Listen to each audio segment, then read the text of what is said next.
Okay.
Alright, so I still need to get my range DPS up. Then I'll be able to have done all the range, the role quests. So to start with that, oh, we got these active still for an hour. Okay.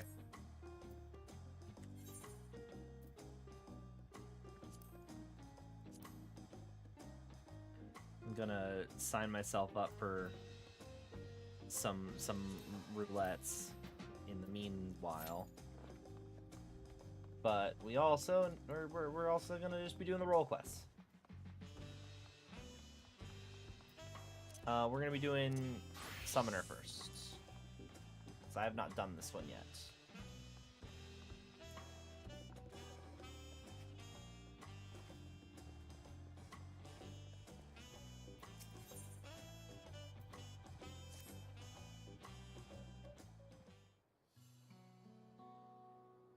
Hello, did Perukavu send you to help recover a stolen treasure? Like the heavens, and judging by your accoutrement, you're well learned in the arcane arts, yes? If so, we need your power and wisdom. Truth be told, it's wisdom we require most. You see, even though the treasure has been guarded by our people for generations, we know little of its true nature. In ages past, the forests of our homeland were plagued with terrible beasts, a constant source of fear and danger. To combat this menace, our mages spent many moons researching the treasure known as the Perch of the Apex. Upon unlocking its secrets, they were able to drive the monsters from the woods, bringing peace at last. With the threat all but eradicated, our forebears forbade any further use of the treasure and enshrined it within the village. As the years passed, we slowly forgot what it was to live in fear. Yet, as our struggles faded into memory, stories surrounding the Perch of the Apex became legend and then myth. Now, none living are certain of its true power. Yet, the peace was shattered when a member of the passage of the Unbound. The villain wheeled his way into our trust, and then stole upon my husband, the treasure's appointed guardian, catching him unaware with a terrible blow that left him unconscious. He is yet to awaken, so my daughter, Tepeke, is set forth to retrieve what was stolen. Unlike her father, she has no skill in the arcane arts, and chose the path of the sword. That makes her levels grow slower, but she's stronger, I think. It's been a bit since I played Kingdom Hearts 1. I think the sword was stronger but slower XP gain. That's why I've been seeking someone with the knowledge she lacks. Should the ancient power be unleashed? Or actually, no, I think it's just strength but less magic. I think shield is balance, and then sword and staff, it doesn't matter. I feel like whether or not, if you're afraid of dying, if you answer that question that you're afraid of dying, that depends on, that affects how fast you level up. Kingdom Hearts, anyway, it doesn't matter. Change power be unleashed. Please, if you can find it in your heart to help Tepeke, I'd be, forever grateful. If there's a mystic artifact involved, count me in. Oh, thank you. Now, our only clue is to the thief's whereabouts is from something he mentioned during his stay at our village. He spoke of his desire to bring change to a place called Radzat Han. That's where Tepeke decided to begin her search. So she boarded a ferry by the way to by way of Lim's limited trusted storage shield. I didn't think you know her. She agreed to stay at Rods and Han to gather information until I arrive. I know nothing of the place, but it's likely she can be found in the marketplace or some such. Please bring our treasure and my daughter safely home.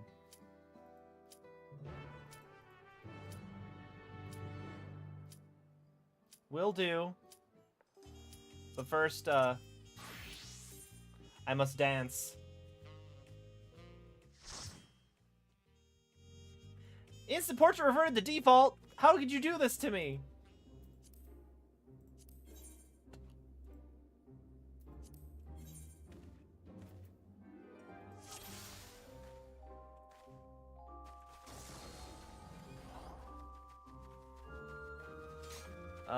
I must dance with the bard.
I want to get a new outfit for my dancer. I don't really like this one too much.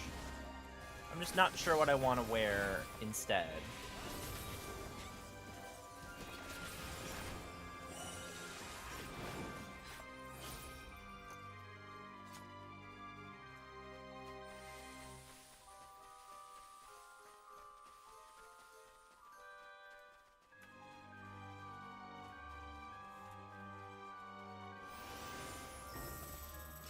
I gotta remember to be pelotoning.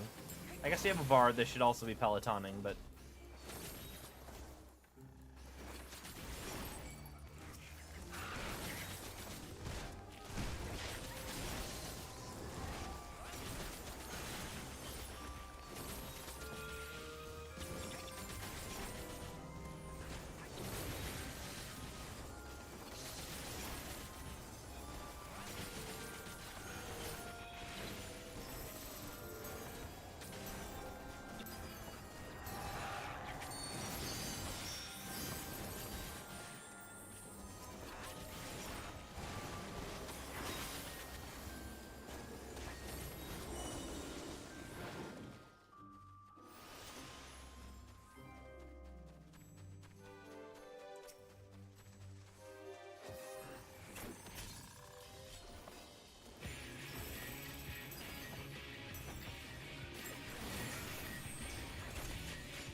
Ah!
great.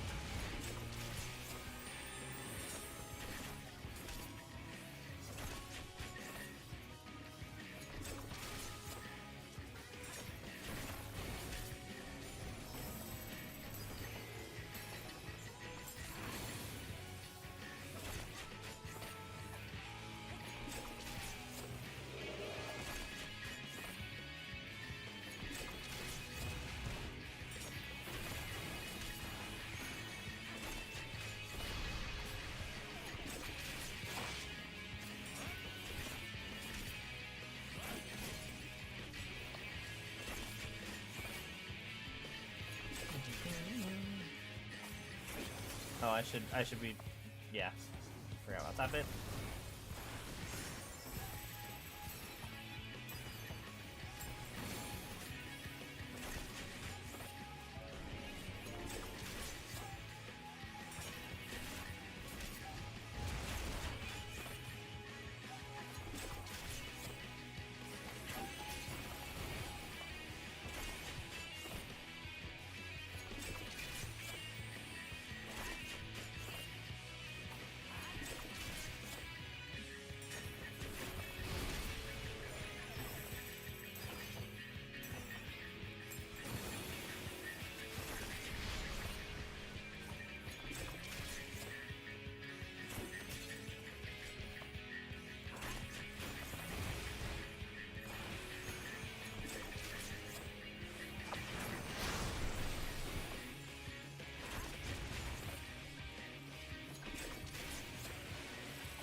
Probably could hit that 1 second later.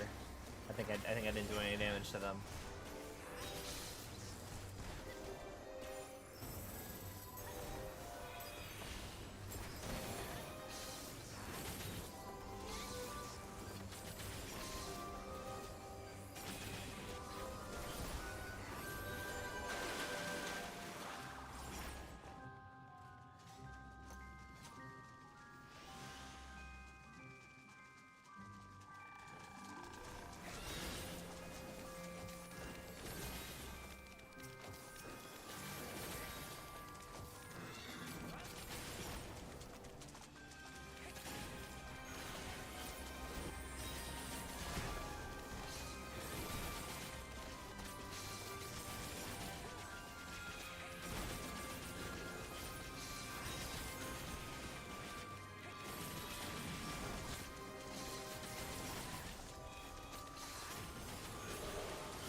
Is this it?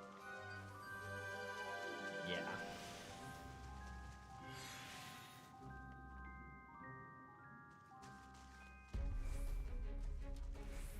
Love the Shadowbringers theme so much.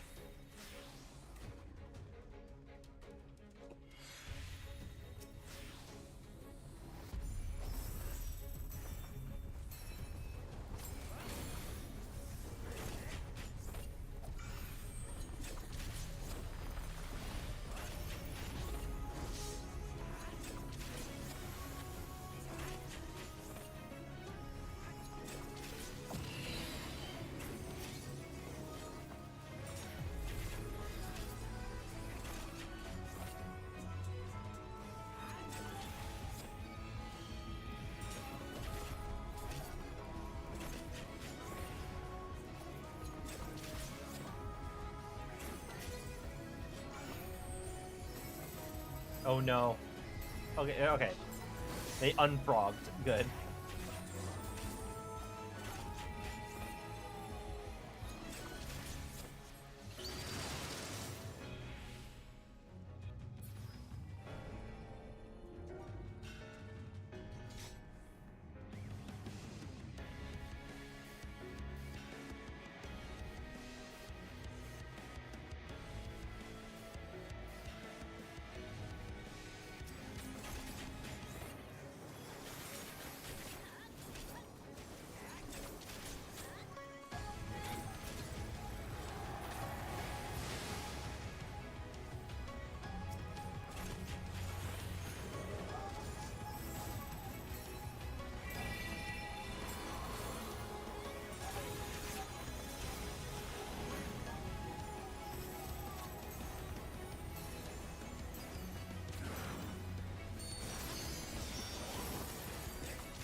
Oh, I should have a taco.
Go.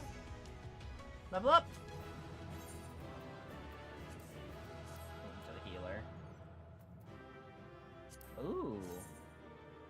The Fey mana trigger.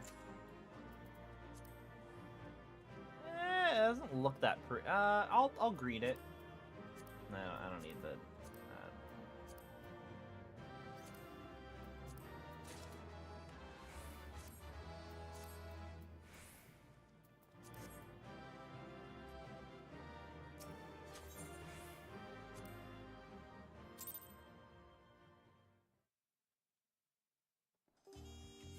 Okay, so I need to... Portraits.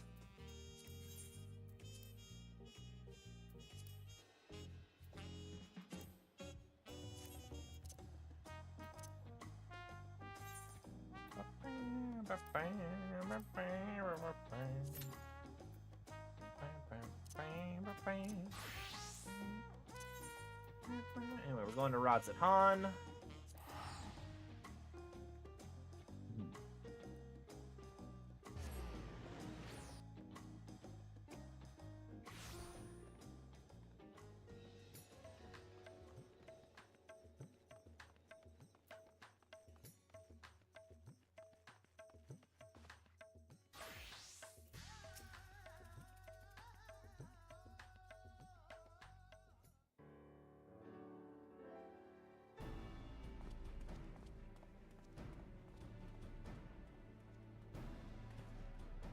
Oh, are you looking for me? Whatever so poor?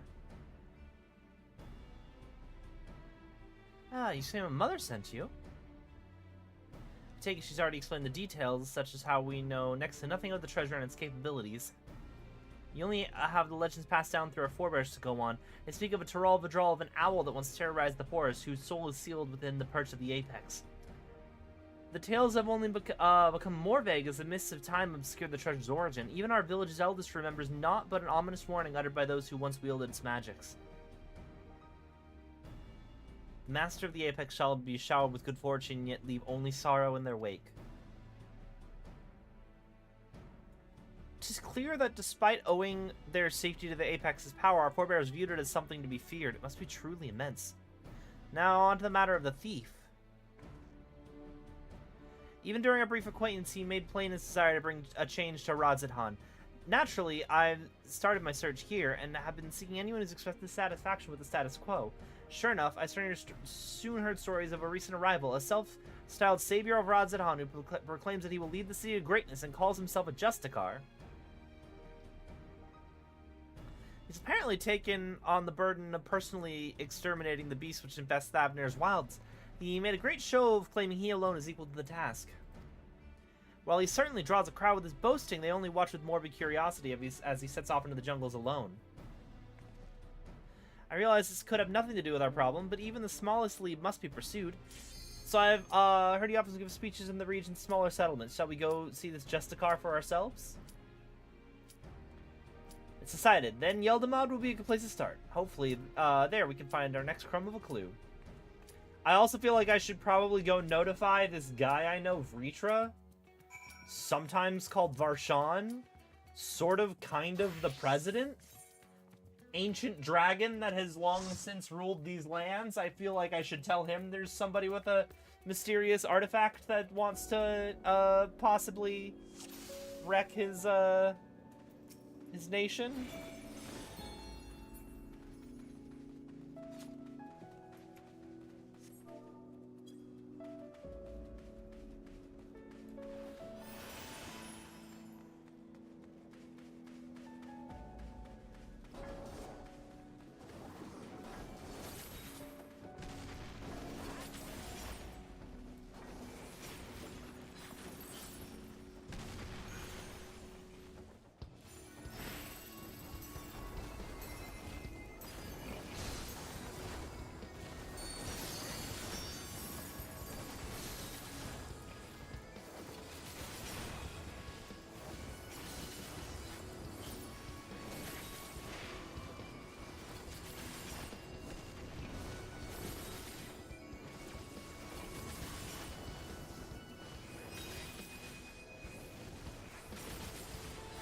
Have another burrito, another taco.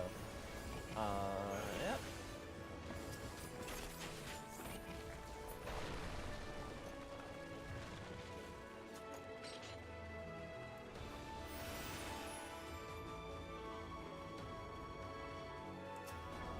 Forlorn Maidens.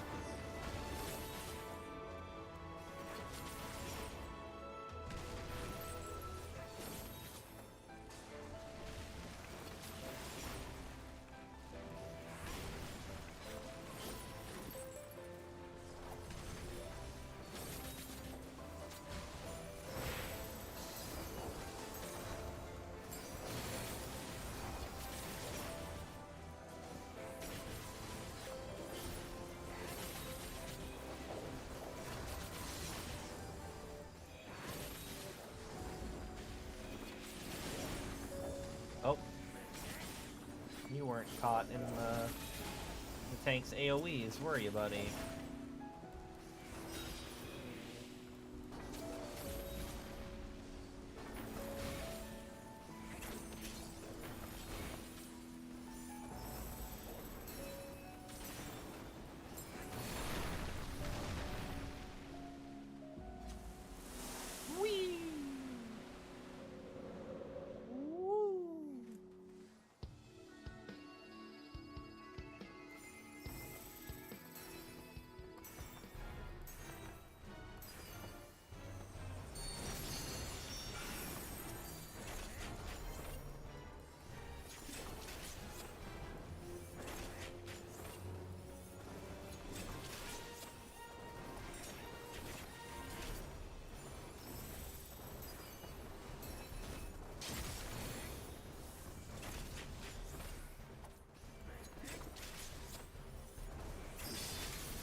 Excellent.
Oh, I hit the wrong button.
Excellent. We're killing this dungeon. This feels like it's going by pretty quick.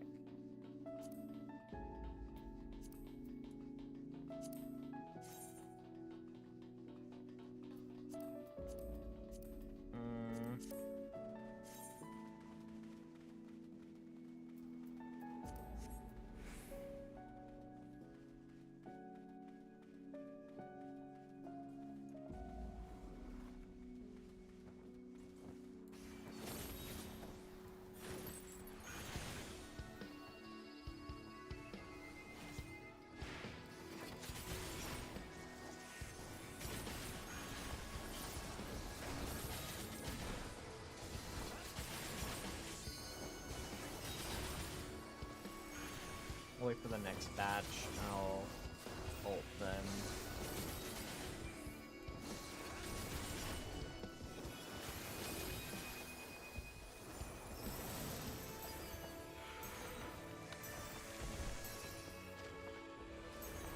Oh, shit.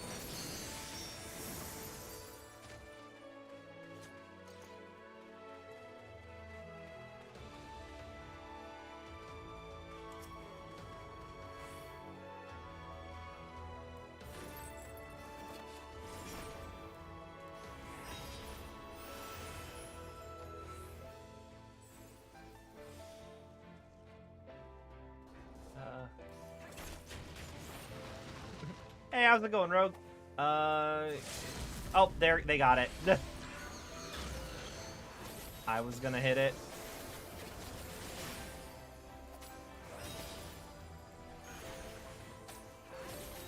It's trying to line up.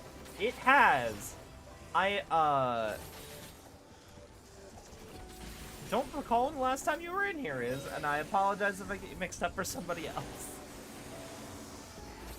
Yeah!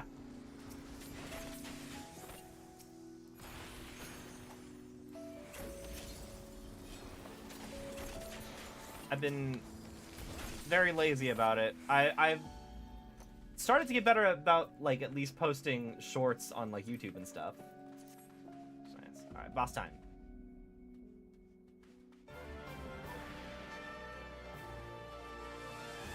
Woo!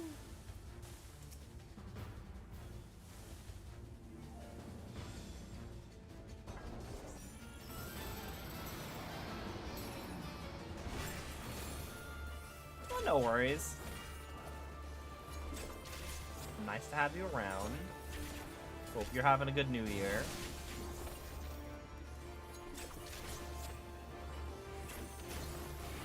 Any kind of support's always appreciated. Here? Yep. Oh no, the Black Mage. Oh, they're in gay baby jail. Let me fix that. Oh. We're good.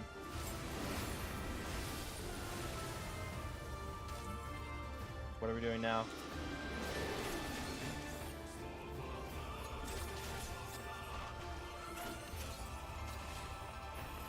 Who's yelling this at us?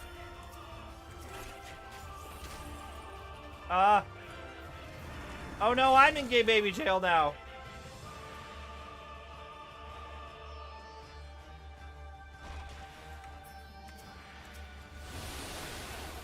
Oh shit. Oh no!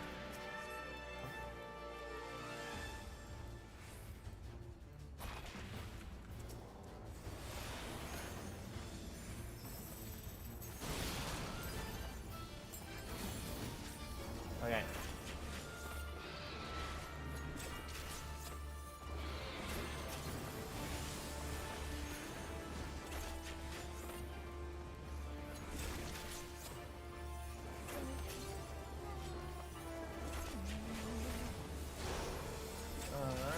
Don't stand in the crosshairs. Oh, there's another one. There was another one. Oh, do not look graceful at all there.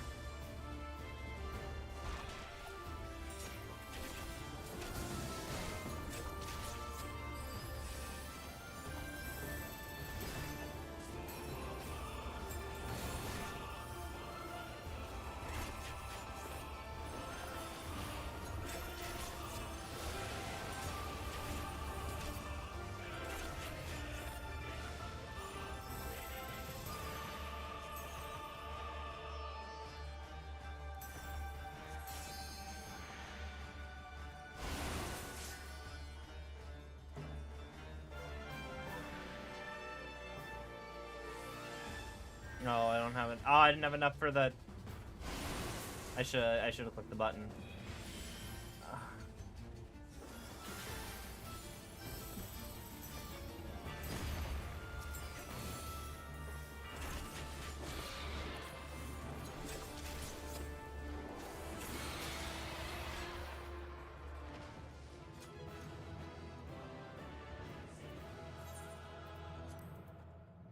Give it to the heat. Oh, shit.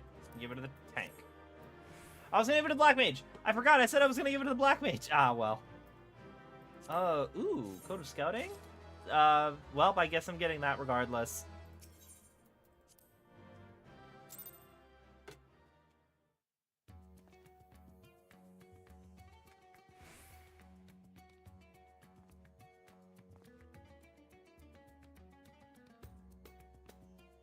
Also, nice, Rogue.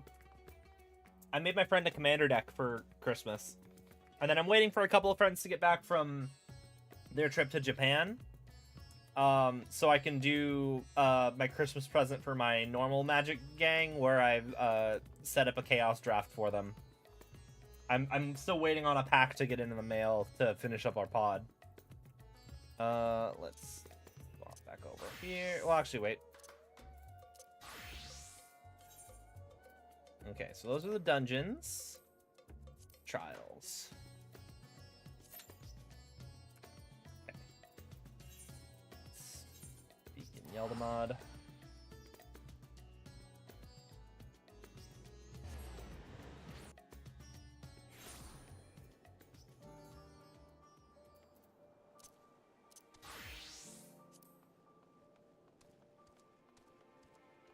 Roll quests for Dawn Trail, Ren.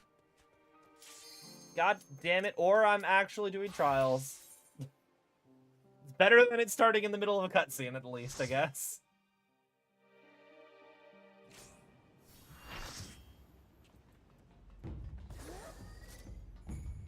Oh, I should actually...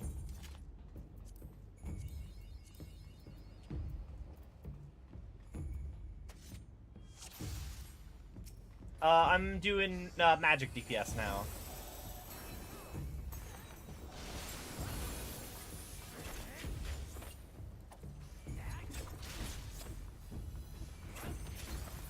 Oh, okay, I'm not high enough level to dance partner with someone.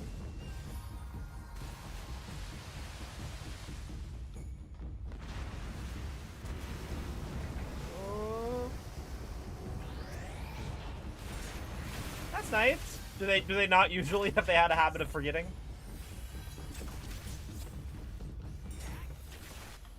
Oh, do I have to fight the tail also? It's been a while since I fought Ayaba. I don't remember. Yeah.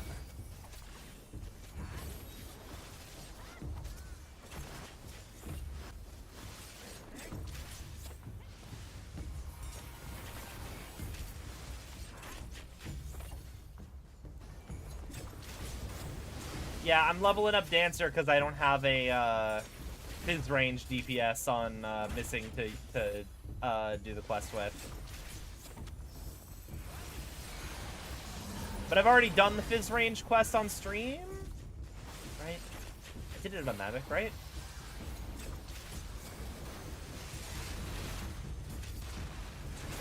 I know I did the healer on Mavic. No, I did the... No, I haven't done Fizz ranged yet. I did healer and tank on Mavic. Not healer and tank. Healer and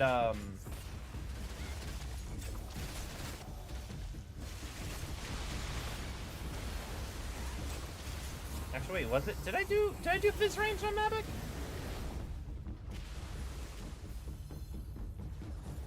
I did melee on Missing. How you go in the center? I'm dead. Well.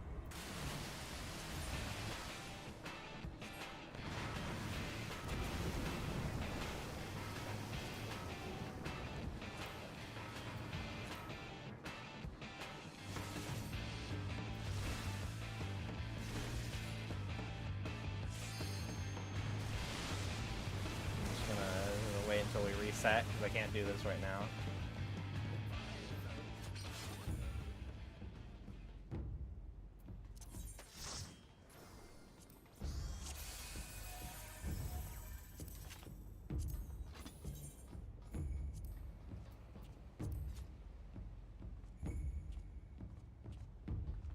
Head reflects range, tail reflects magic. Okay, so I was attacking the right one then.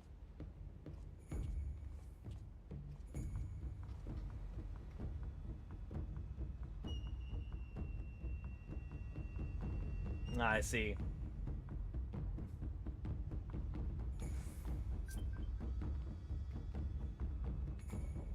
What is this? Appreciate the homie. This feels... I've gotten this one so many times.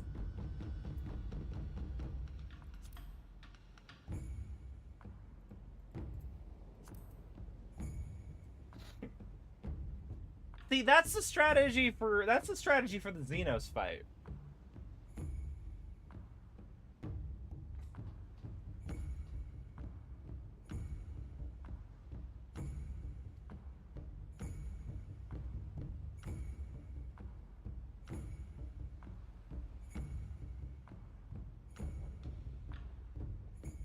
I'll try solo healing this if we want to go for it.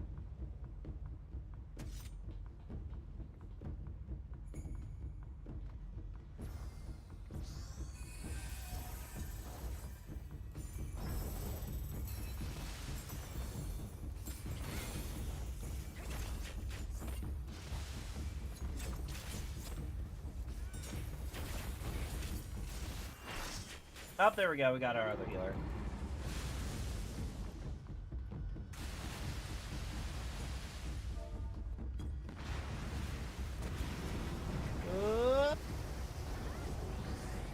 Alright, where's the tail?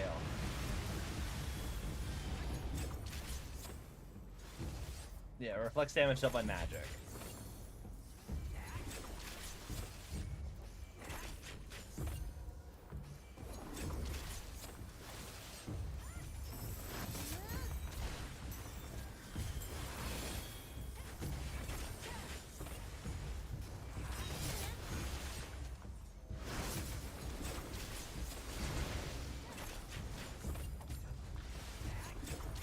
Mulja and Yakuyu both reaching a rank threshold at the same time today. I see. I've started doing the Qatari. I have not, like, honestly, a lot of the society quests I have been lagging on.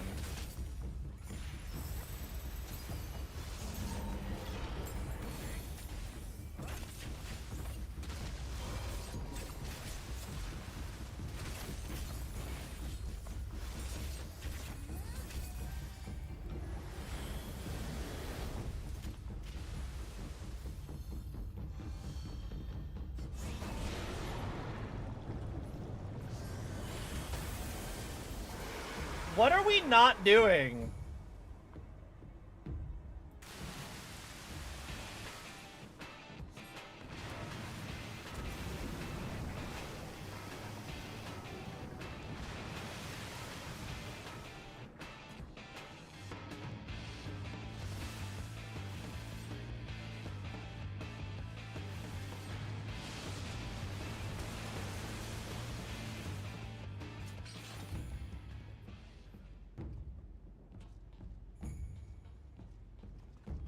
This shouldn't be hard.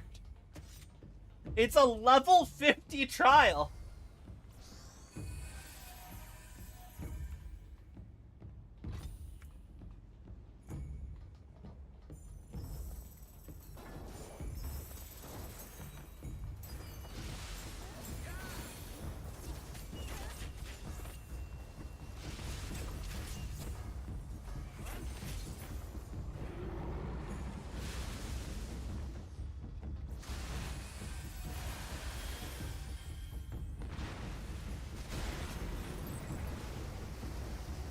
Oh, dashing mid yeet cancels it. Interesting.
There we go.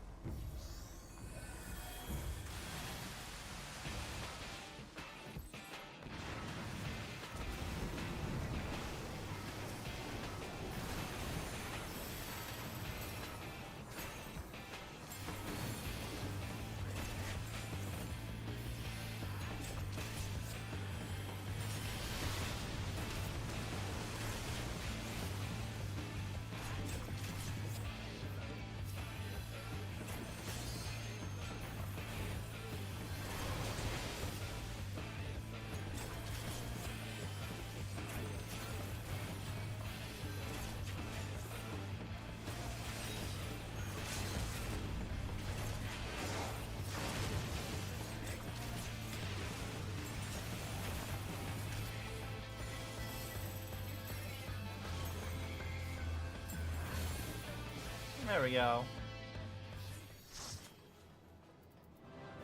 Who was okay, I'll give it to the healer.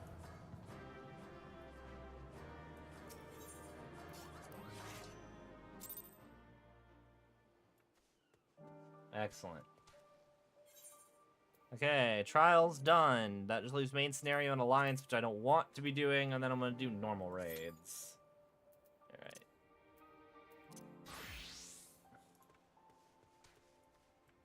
Also while we're here.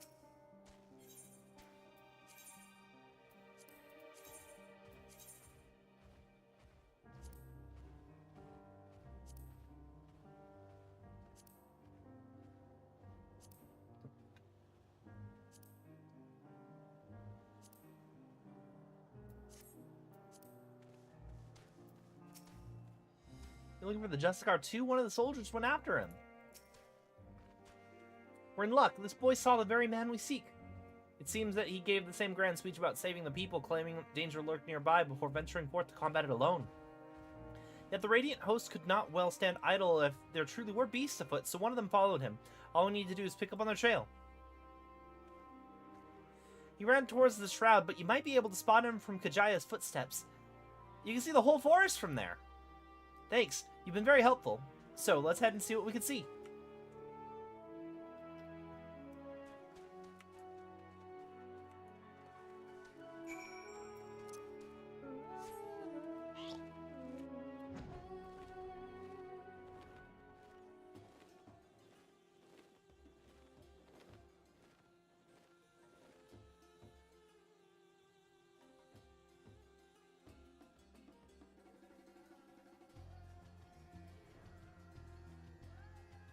I will say I do appreciate the role quests for having us return to old zones.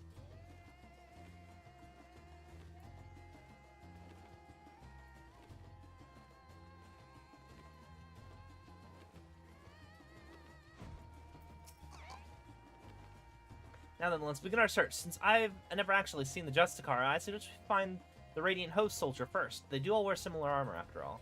Is this going to be a minigame? Okay.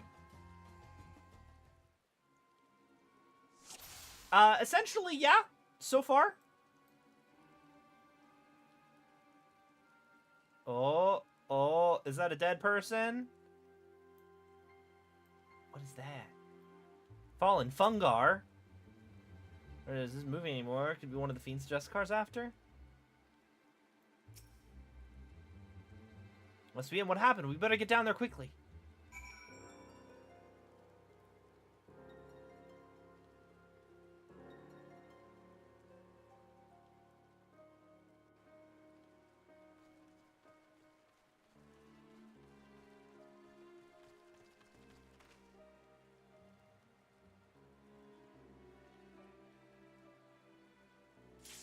Oh shit. No worry, he's unconscious, but the brothers was yours unharmed.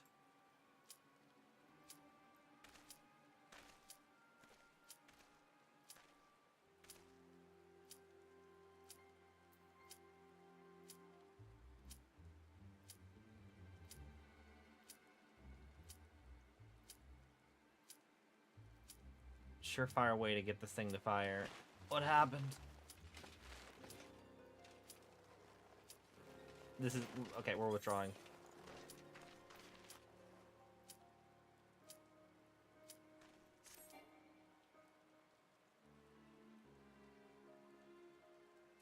Heard you came here in pursuit of the Justicar. Do you remember anything? I eventually found him. He was confronting that fiend that now lays dead.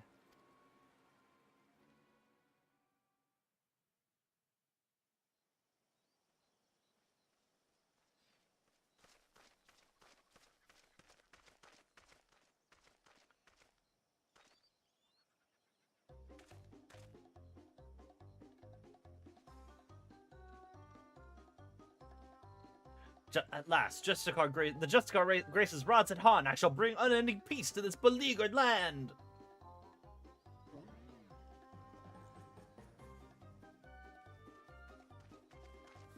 You're brave to follow in my path. Do you indeed possess the mettle to even consider the terrors which threaten our home, yet alone stand against them?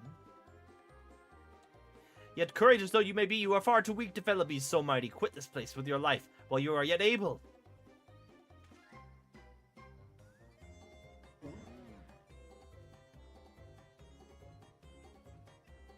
I am of the Radiant Host. If I ran from such meager prey, I'd become a laughingstock. How bold to look death in the eye without flinching. I doubt not your conviction to defend Rods at Han, yet I believe it pales before mine.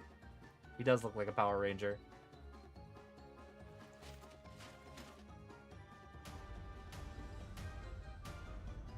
Oh, Apex, bestow upon me your divine might!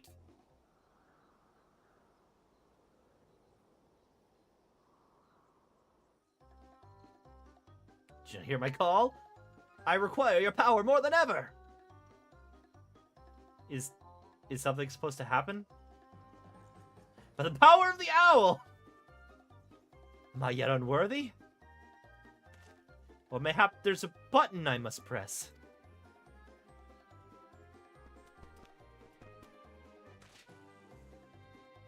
This is not what I expected. Stand aside. I'll dispose of this pest. Just give me a moment. It cannot end like this. I won't be made a fool. Come on, you moldy trinket, work! Transform me into the hero of Rods and Han!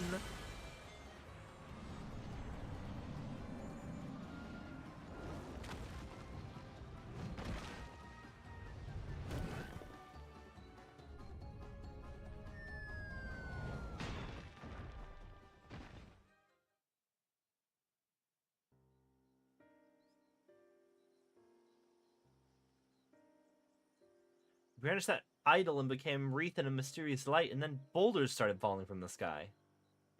Down they came, one after another. That's when I must have been struck unconscious.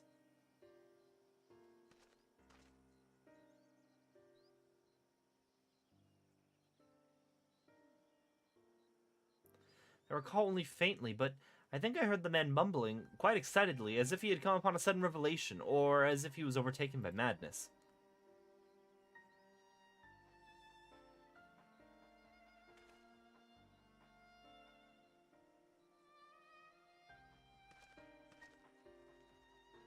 Seems he got away unscathed. Either he had an incredible stroke of luck, or whatever was he was beseeching to actually answered.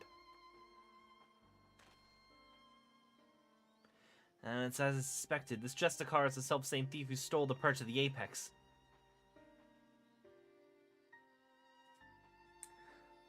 No doubt he's long departed from here. First, I'll escort this fellow back to Yeldamad and keep a close eye on him. Head wounds can have dreadful after effects. Remember, if you have a concussion, you go to the doctor. If you ever pass out, that's not a funny haha cartoon thing. That's it. You go to the doctor. Your brain juice isn't good. Was the melee DPS, but even that one did some stupid stuff. Yeah.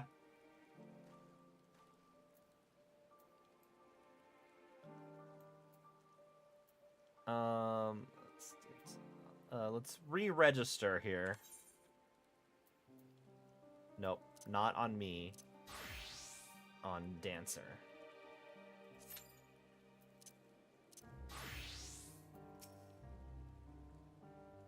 Watch it auto-pop the moment I get into a cutscene. The soldier made his way to Rods at Han to make a formal report. What an odd report it'll be. His account seemed to align with the legends of the treasure's powers. The wielder escaped unharmed and brought ruin to those around him. Could those falling rocks have been a freak accident? I'm not so sure. You'll believe it, he came back!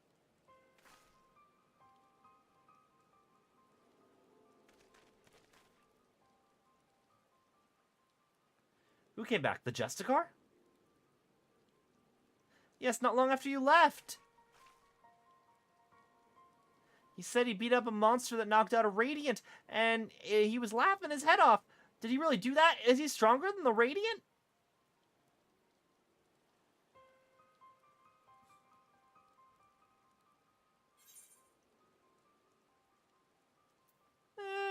Whatever he did, the monster was slain, I suppose. Well, my mate can't stop talking about him. He wants to be just like the Justicar. His mom and dad weren't happy about that, though. I'd advise you and your friend to look for a different role model, but we thank you for telling us what happened.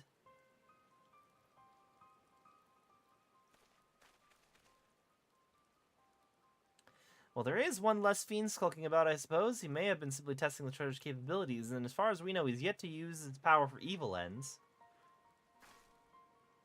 I find his motivations a mystery. To steal the perch of the Apex by force only to come to Thavnair and use it for good? It makes no sense.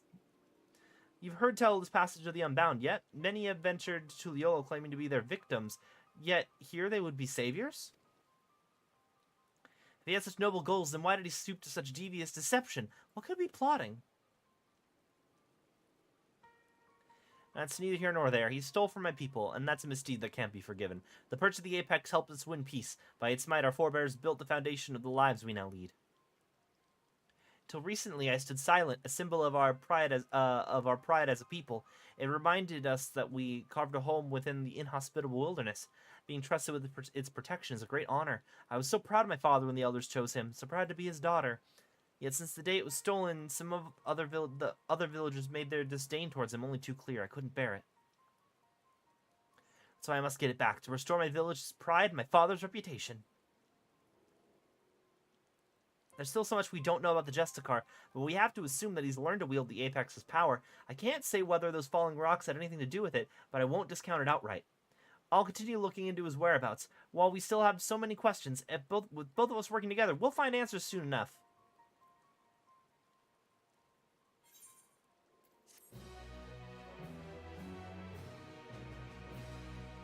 Yeah, I don't know if I'm gonna do the Endwalker ones all on stream, but I do want to do the Dawn Trail ones. I started doing the melee was it the melee one?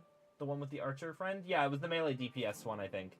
I started doing that one off stream, and then I was like, this is silly, and I wish that I'd caught her trying to shoot the guy and almost hitting a Namazu instead.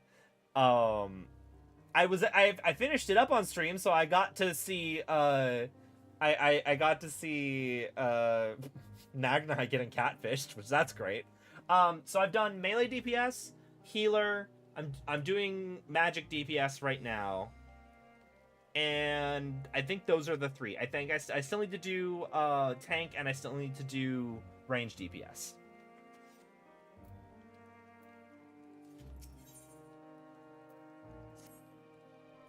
I'm afraid there have been some developments that are less than encouraging. News of the Justicar's actions have spread throughout the city, and with each retelling, his deeds become more valorous. The younger citizens in particular seem to view him as something of an idol. Despite the creatures he hunts posing no real danger, he would paint them as mighty beasts in need of felling. Of course, the Radiant hosts are far too busy to trouble themselves culling every pest that casts a sideways glance at the city's gates. Yet the Justicar has twisted circumstance to his advantage. He proclaims to anyone who will listen that the Radiant hosts shirk with terror before these beasts, that he's the only one who can eradicate them. They might suspect such claims to be dismissed as wild ramblings. It seems no few people have fallen for his ploy. The whispers of his exploits among the youth have practically grown into a clamor. And we mustn't be discouraged, for his increasing fame only makes it easier for us to sniff out his trail. And we're better to start than Rods and Han. I'll see you there.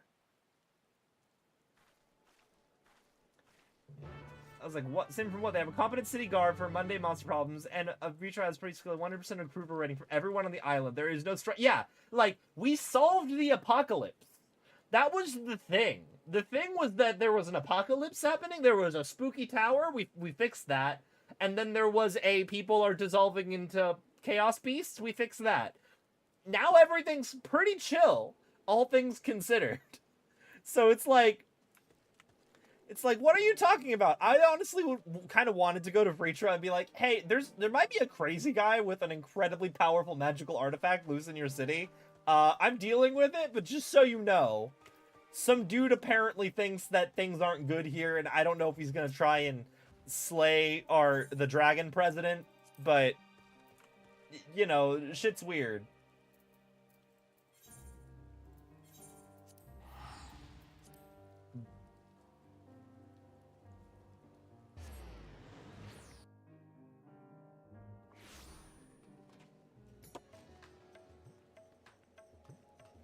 Honestly, like, if you just explain Rodzethan's situation abstractly, it does sound like a problem. Like, the fact that Vritra has functionally been ruling the city for hundreds of years, you don't want the same leader for hundreds of years. But he's also legitimately just kind of a cool, chill guy and a good leader. And also, I believe they explain that his role is primarily ceremonial and there is an actual, like, cabinet of elected officials that primarily deal with stuff, and they just ask for the 1,000-year-old dragon's approval on things. The only problem they had is the same problem the whole world had. Yeah, pretty much. I swear to God, I don't want to start this because I feel like the queue is gonna pop. Let me head to.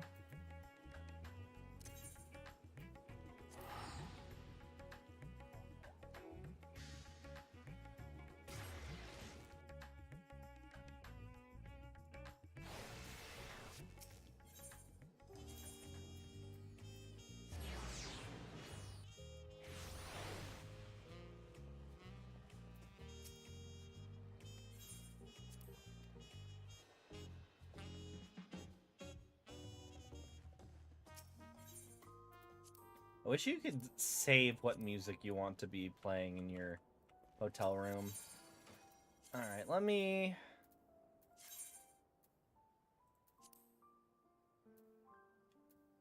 Fey mana trigger.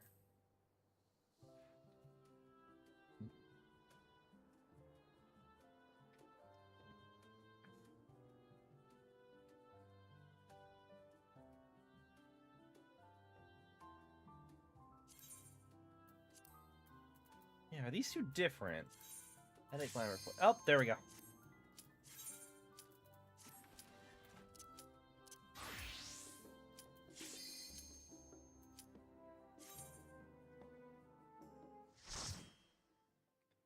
As more mediator, advisor, tiebreaker. Yeah. Yeah, like there's an actual government that handles things, and I think he's kind of like the British royal family, where it's like Parliament and the Prime Minister deal with all the actual stuff, and the royal family is there, but they don't actually have a lot of functional power. I'm gonna dance with the Picto.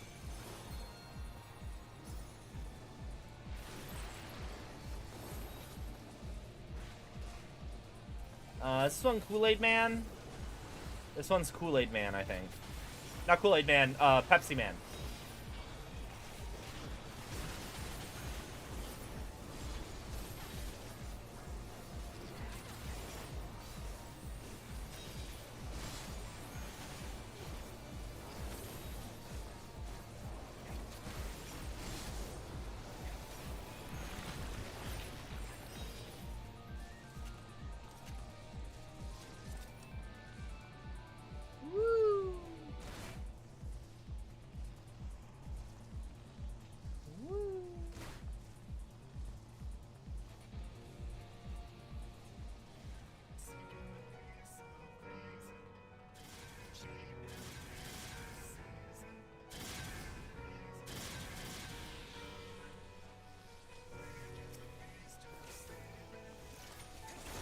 Yeah.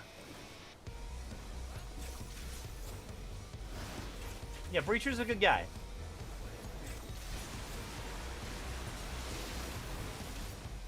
It was funny because I had a friend going through Endwalker, and they were like, "Oh, I'm on the moon now," And I'm like, so you've already met my favorite, my favorite city leader. And he's like, I think I'm about to meet them, because he thought that I was talking about Living Way, and I was like, I see why you would think that. That's not a bad thing to think, but no, Vritra, 100%. I love Vritra.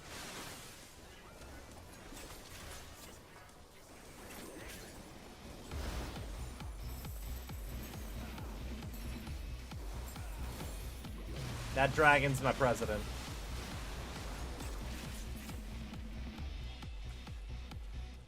Oh, no. Oh, okay. No, we're good.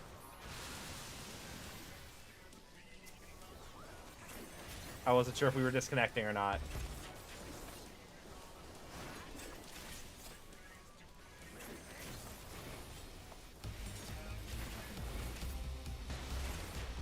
Ah! Shit.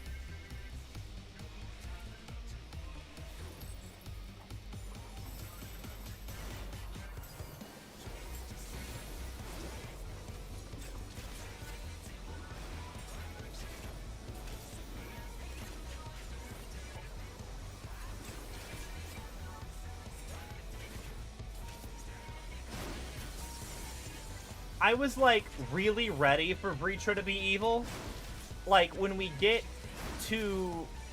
When we get to, Thavnair, and they're like, yeah, the Satrap is a really great guy.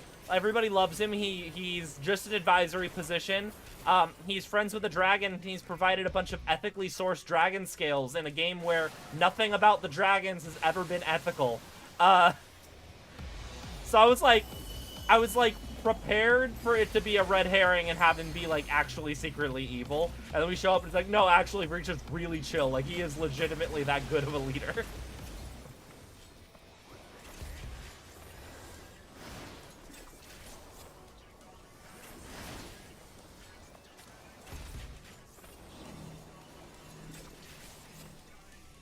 I don't know what I'm doing with this. It's been a while. Okay, it's just a puddle.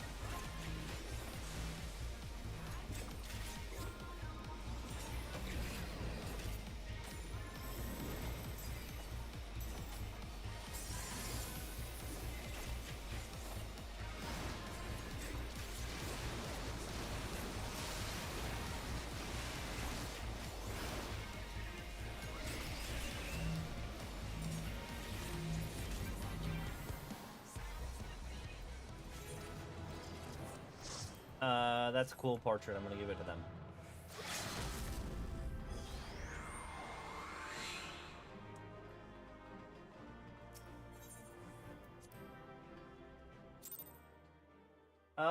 Susan sees himself as an eternal leader. Susan was a normal leader in charge of short-lived people, like how humans don't see themselves as an eternal leader.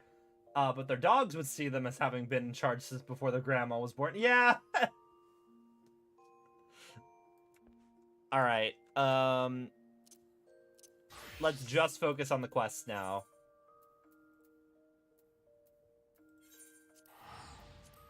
Hey, Ulu.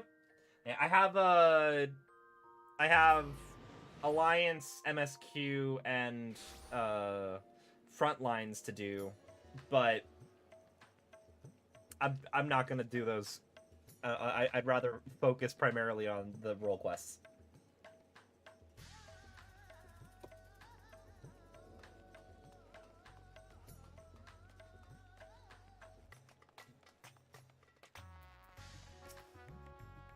Even how large the city is, it's split up and cover more ground. I already have a destination in mind, the High Crucible. I hear the alchemists there can concoct all manner of tinctures and powders, including those which help in detecting traces of energies left behind by magics and enchanted tools. Fallen rocks have invariably marked the locations where the Justicars perform one of his feats, and I believe an alchemical mixture can help us determine if the presence is the work of the treasure. Okay. I'm hardly an expert in such concoctions, though, so I'll seek advice at the High Crucible. While I'm doing that, I would ask you to go to the Hall of the Radiant Hosts and see if they have any information on the Justicar's whereabouts. Does that plan sound agreeable to you? Great. Now that we both have our tasks, let's get to them. I'll meet you back here once my business is done. Oh, speaking of which, actually, while I'm here...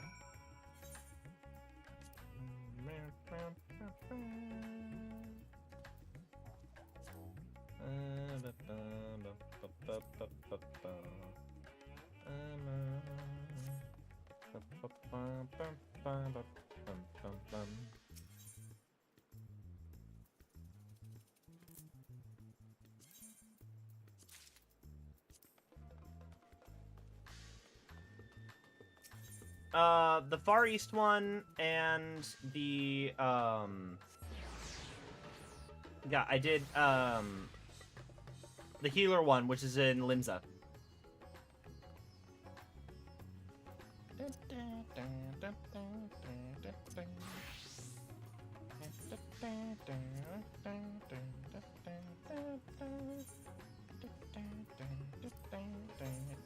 While I'm here, may as well do the thing.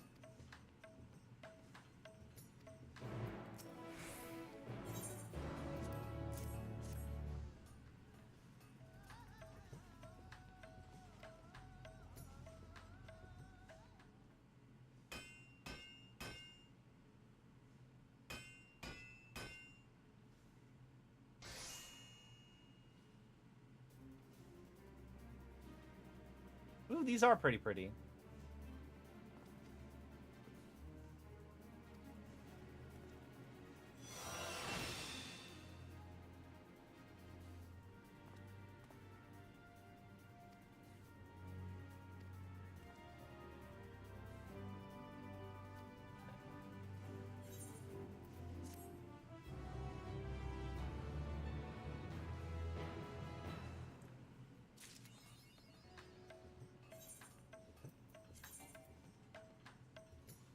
Oh, wow. Oh, wait, the Diodoko's chakrams are better?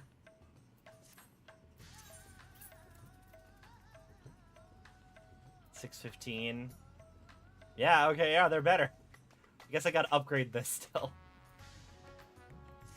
Well, I should have paid to get my index upgraded. Oh, well.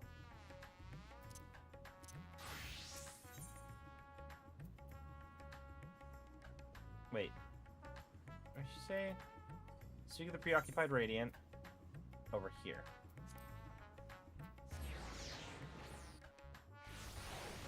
Yeah.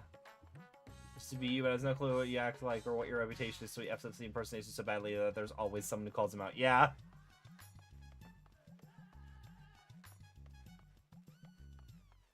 It was funny because I went and did that, that quest. There was a couple of cutscenes I missed because I was queuing for a thing, and of course the queue pops immediately. But I did like one of them. It was Christmas Day, and so I put on a Christmas glam. So it's just really funny. He'd never seen me in that outfit, but it's really funny to just see him all dressed up in like a little Christmas sweater. Hello.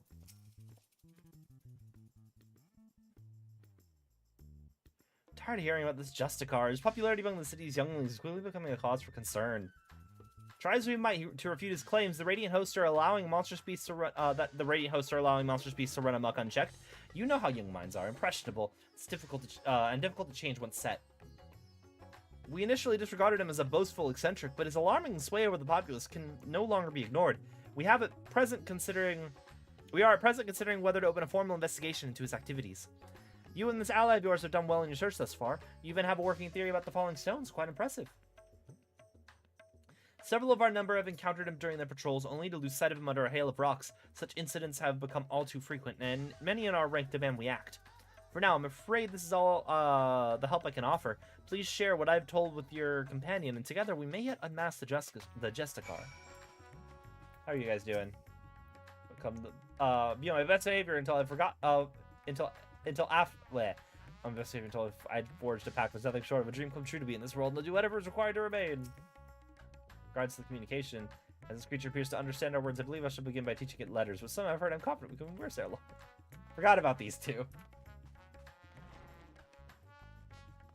Been taken down. Your first encounter of only your rabbit friend knew what nearsightedness was. I love that. I thought that it was like, I thought it was going to be like, those glasses.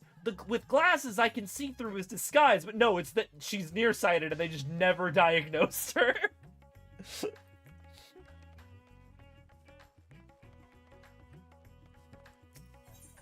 Like, that was a funny twist. I appreciated that.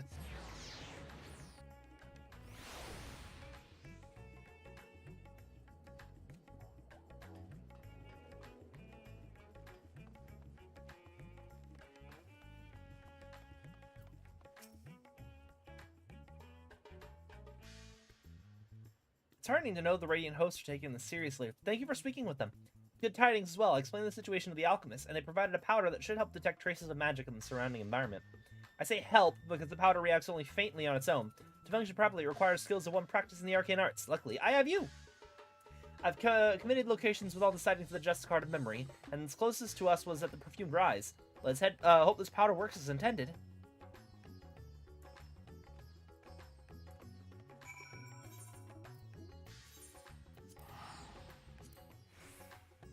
Wait.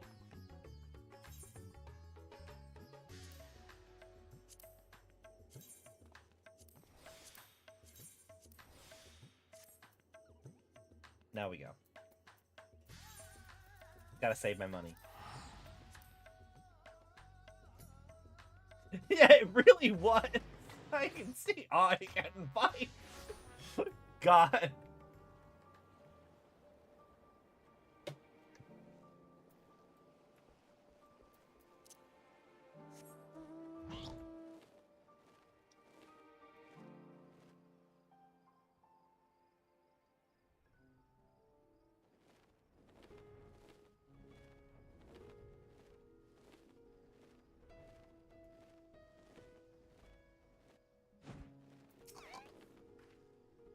Jessica was headed near here, and I didn't see any other conspicuous stones around, so I sprinkled the powder over this one.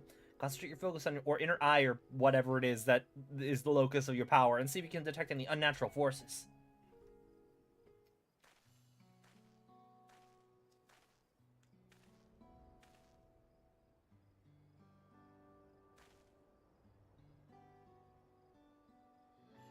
I should have my carbuncle sniff it.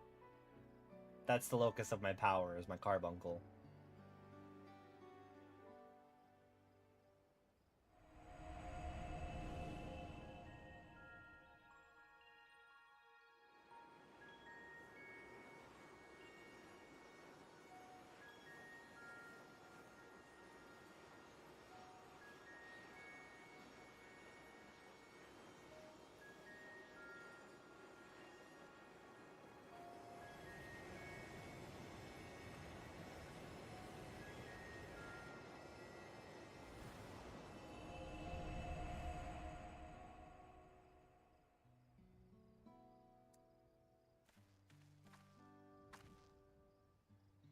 So, were you able to detect anything?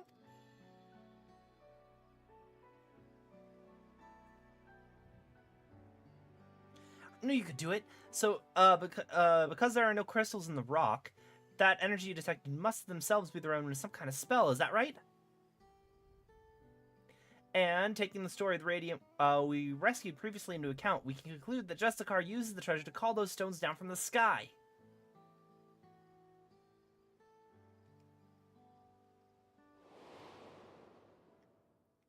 At least we now have an inkling of his true nature. Even so, not every question's been answered. The Radiant told us that even as the Justicar stood before the creature, he seemed to have trouble calling forth the Apex's power at first. My father once said that the Purse of the Apex is much like the wand used to weave his magics. Of course, the main difference between them is the unique essence of nature of the essence stored within the treasure.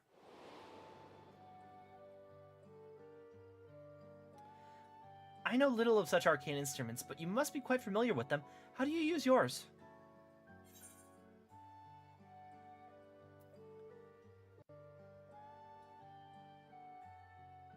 They're asking me roleplay questions.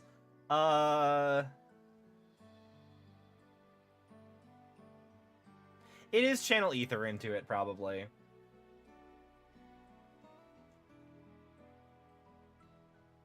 Even with the right instrument, spellcasting requires the use of specific techniques. The Justicar seems to lack any such expertise, so how did he tap into the treasure's power? I suppose the Perch of the Apex possesses some unique method of activation. When I spoke to the representatives of the other tribes about their treasures, no one mentioned special techniques being required. Not that the relics should have much in common to begin with, except they all look almost identical, except they have a different animal on top of them. Really weird how we all decided to do that. Anyway.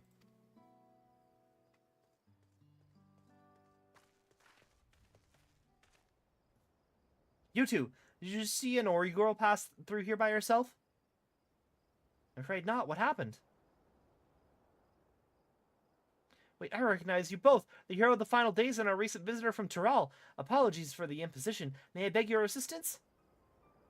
It's all that Justicar's fault. The girl said she was off to join that fool's crusade and ran off of Yeldamad before anyone could stop her. Yed-Limod. Yed-Limod. I'm positive that I corrected myself on this before and have since forgotten it.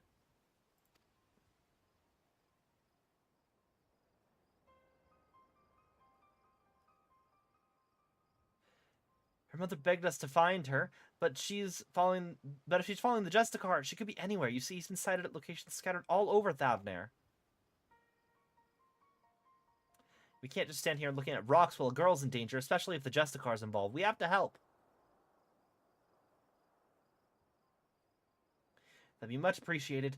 We're searching places where the Justicar's been spotted before, so perhaps you could start where he hasn't been seen? Good idea. As far as I know, he hasn't been sighted at the northern shores. Come on.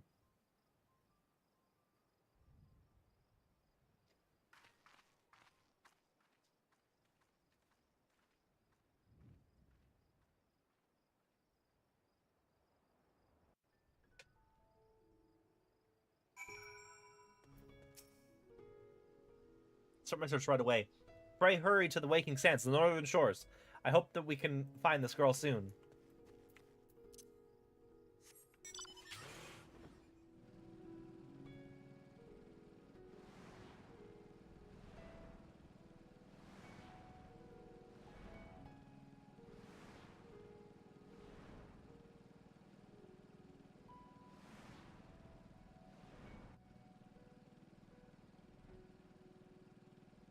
Whoosh.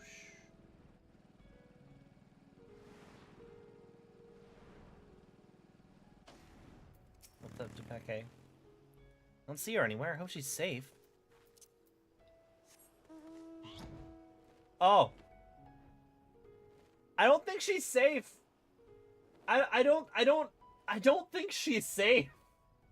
That's probably not... That doesn't look good.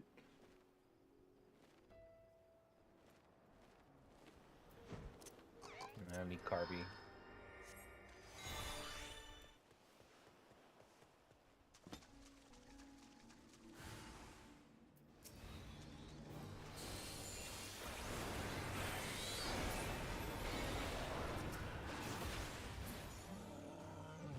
Nope, that was easy.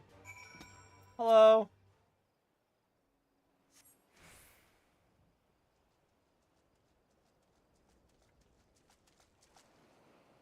Heard fighting, so I came as fast as I could. It's a good thing you arrived in time to save the girl. Thank you, mister. Thank you. Glad you're safe, but your mother must be worried sick. You shouldn't wander off like that, especially not to look after a trickster like the Justicar. What? You mean he's a bad man? Exactly. He stole an important treasure from my village, and now he's using it to make himself look brave. But he needs it to kill monsters to protect us. There's no excuse for stealing. He might have fooled you younglings, but the Radiant Host knows what he's up to. But he said he'd save us from the monsters. He's our hero. The Radiant said that we shouldn't be scared, but we all know the Justicar is the one who keeps us safe. We don't need the Radiant anymore. No hero can save the world alone. Sometimes you need a boyfriend who's willing to fly across the universe and turn into a dragon and help you fight the embodiment of depression. I'm sorry, I shouldn't say bad things about the Radiant.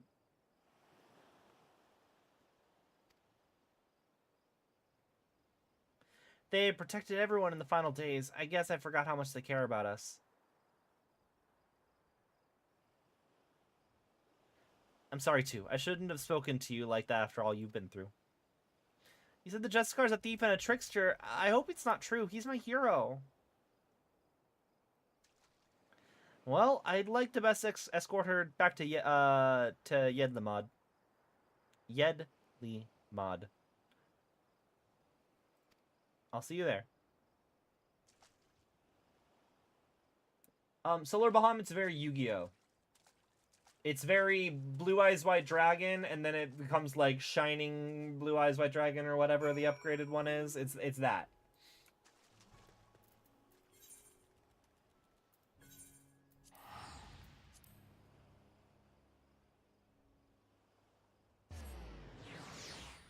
Also, I will say, I feel like since we found the girl being attacked by monster walruses that totally could have killed her, that does lend a little bit of credence to the Justicar's story.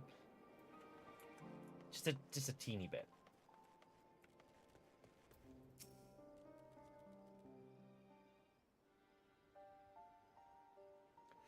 The girl and her mother are reunited, and I think we can both give ourselves a pat on the back. They're on their way now to inform the radio host that all is well. I would like to apologize for before. I let my emotions get the better of me, and haranguing that poor girl when she was hardly to blame for anything. I really should have been scolding myself.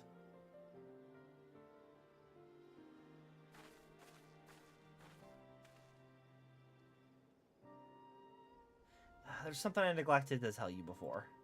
The man who now calls himself the Justicar came to us in the guise of a worldly merchant.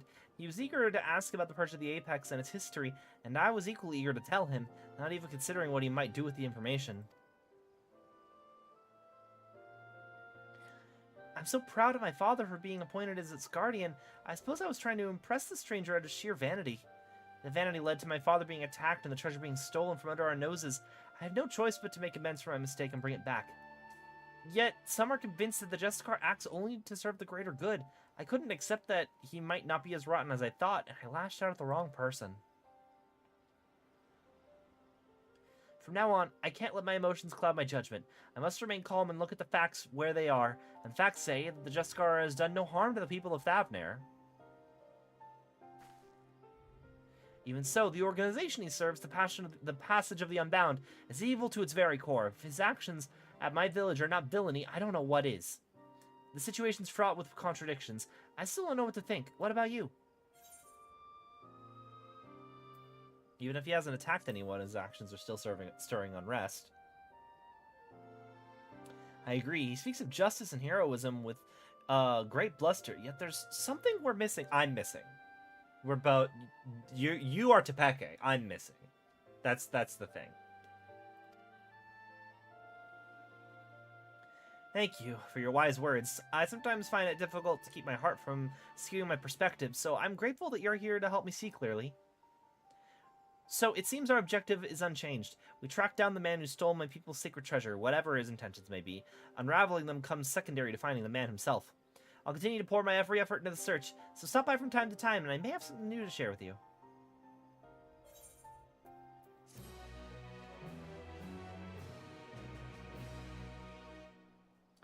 So, I agree, we probably should have gotten another thing. The theory that I've heard that I buy is that Solar Bahamut is our attempt at... So first off, anything that we get post-Class Quest ending is just us making up stuff, which is neat. And, yeah, it's our attempt at creating a Hydaelyn summon. And... yes, it would be major spoilers, but also it's weird to make our mom figure into a summon. We're not Seymour out here. So we were like, what if we made Hydaelyn dragon shaped? And that's basically what we did.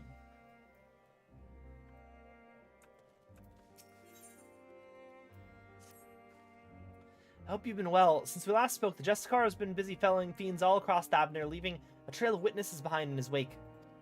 More than a few have reported seeing stones falling from the sky, which all but confirms our theory that the treasure is causing the phenomenon. The stories share one more peculiar commonality. It seems that the pests he hunts have all been of seedkin variety. Why he avoids beasts of flesh and blood is yet a mystery.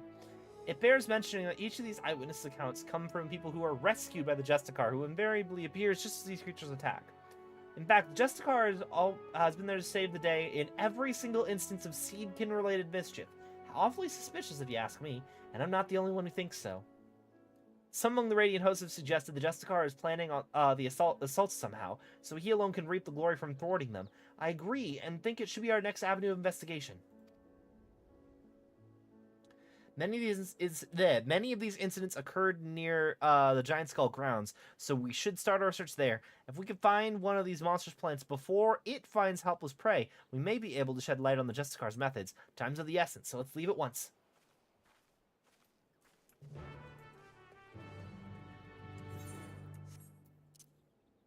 She's not literal mom, but she definitely has mom energy. Let's... what was I gonna do? There we go. Giant Skull Grounds... Up here. Oh, I don't have this whole area mapped out yet. I should fix that sometime. How about...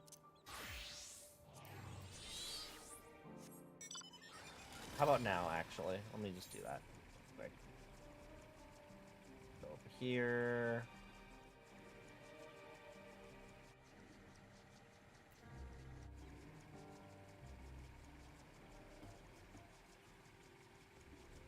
Whoop. There we go.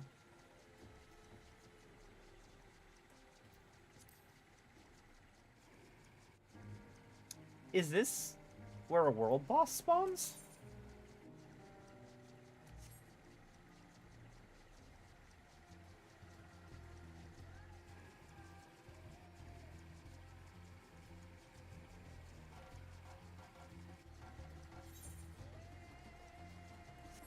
I have to imagine a boss fate spawns here.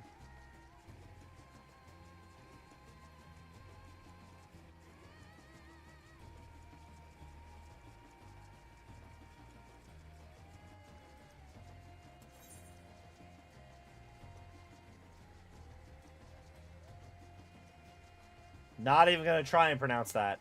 Let's head over here now.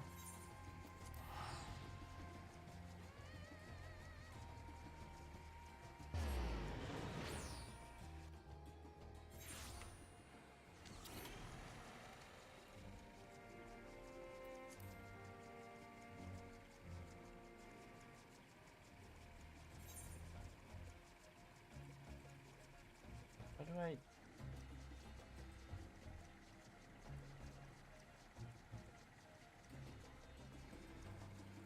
Oh, is this also a fate location?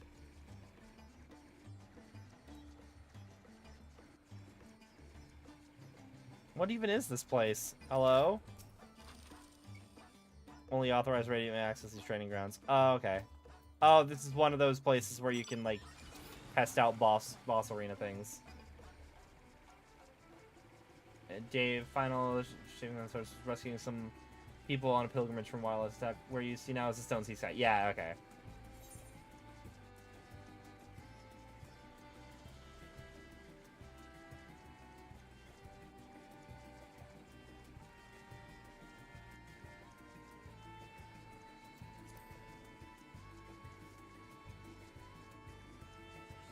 There we go.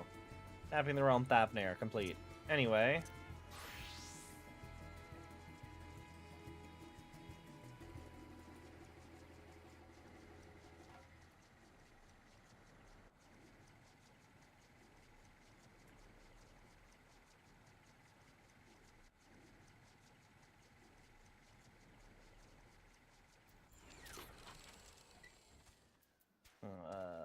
Let me get the bunkle out.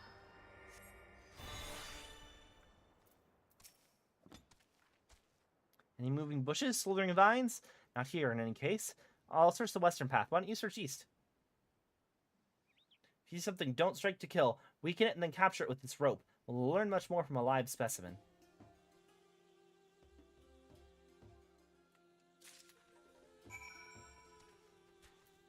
Is that the one that gets you the elephant outfit?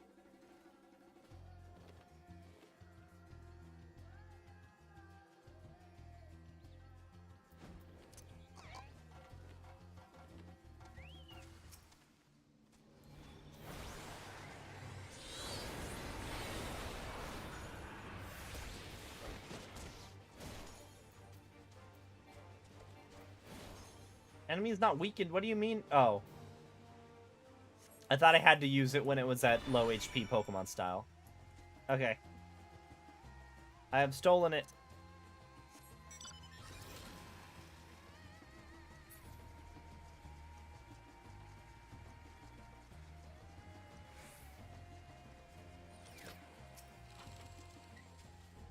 I see plenty of fauna roaming about, but all the flora seems to be of the rooted to the ground variety.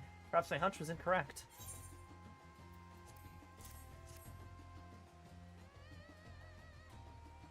You found one. In fact, listens exactly as the eyewitness described.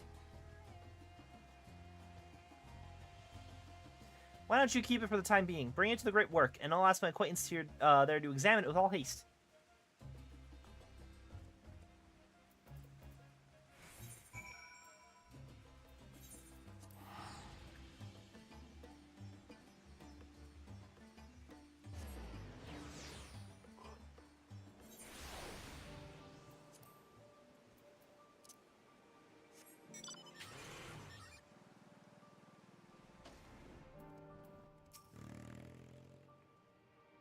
This alchemist and I spoke briefly last time I was here. Give her a little seed can you cut, and we'll see what she makes of it. I will say, and this is an issue I had with both the other role quests I've done so far. The one role quest I've done of Endwalker, I appreciated has us go back. I did the was it the magic DPS one? I think it was the magic DPS one. I did the one that was in Ishgard for Endwalker. And I liked that that one involved actually seeing, like, we got to hang out with Emmerich again. Like, it's weird that in all of the ones where I've returned to these areas, we aren't hanging out with, like, God, what's her name? The elephant lady. Elephant lady. It starts with an N, I think? We aren't seeing her. We're not seeing Vritra. Like, I want to see the old characters that we... Like, I thwarted an entire, like, ploy to overthrow the government of, the government of freaking, Alamigo. And, like, Lise was nowhere to be seen. What's that girl doing?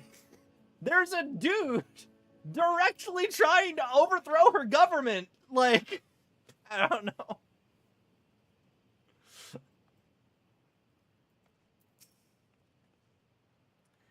Mistress Tepeke told me what to expect. Well then, let's see the thing.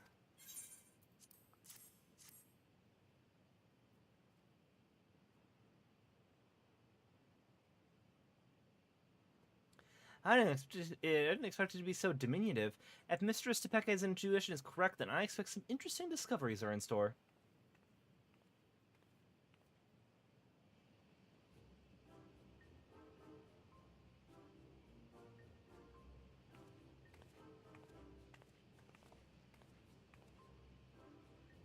You brought me quite the fascinating specimen indeed. I can say for certain this creature's growth isn't natural in the slightest. Biologically, it's still but a sapling, yet as you can tell by its size, yet it's the result of a specific alchemical mixture which is used to spur the growth of seeds and mycelium to an unnatural degree. The agents have have a side effect of making the creatures more aggressive, which explains why such a small specimen would so boldly attack beings larger than itself. Yet the solution requires ingredients most rare, and the cost of producing enough to synthesize it would be beyond the means of most. So whoever's behind this are likely well heeled. As for the creatures themselves, if they were all grown artificially, perhaps that explains why most of the incidents involve small seedkin. Rather than wait for them to mature naturally, the Justicar must have accelerated their growth so that he could deploy huge numbers over a short span of time. In fact, his plan likely requires they be small, weak foes in order to guarantee his victory.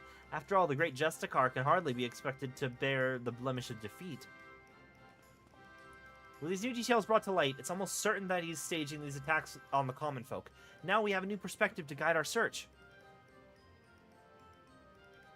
Perhaps you should return to Yedlimad. I hear the Justicar is the talk of the village, and they doubtless have stories to share. A splendid idea, thank you. Your findings have brought us a step closer to unmasking that villain.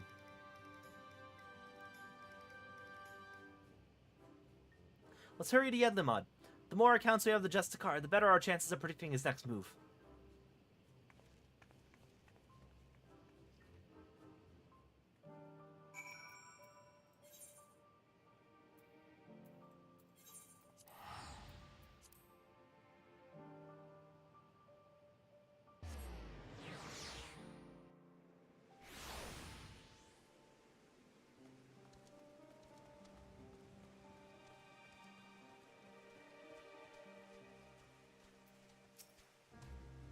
Rest assured, the Radiant hosts are well aware of the Justicar. Every day we receive more reports of him combating beasts in the surrounding wilderness. These encounters are never on well-traveled roads, it seems. They occur in remote regions that we scarcely patrol, along routes that are only used by a small number of merchants and porters. We've concluded that Justicar either has uncommon knowledge of the behavioral patterns of these creatures, or that he keeps close company with a merchant who travels those obscure paths.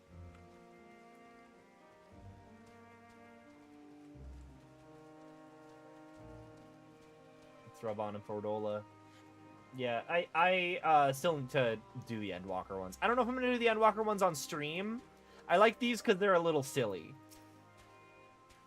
Oh, you're hungry to learn more of the Justicar? He's amazing. I was lucky enough to catch a glimpse of him on the road leading here, facing down a fearsome creature. I don't know how he did it, but he called down rocks from the sky to knock that thing flat. The Radiant hosts were away on patrol, so if he hadn't come to the rescue, that brute would have marched right into our homes.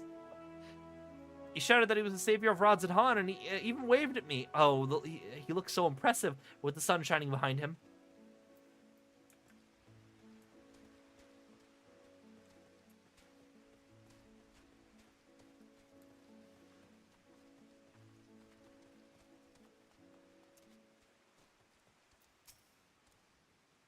Don't tell me you've come chasing that half-baked savior. The younglings might be taken in by his honeyed words, but anyone with experience can see that he's nothing but a charlatan, and I have a story to prove it. Merchant I know took a tumble as he was transporting goods. Not long after comes the Justicar, looking chivalrous as he pleased in his shining armor. But did he offer a helping hand? No, he ran off with nary a glance backwards. He may go on about slaying beasts, but a real hero... Kristen, thank you so much for the sub. A real hero would never ignore someone in need, even if they were just suffering from scraped knees and a bruised ego.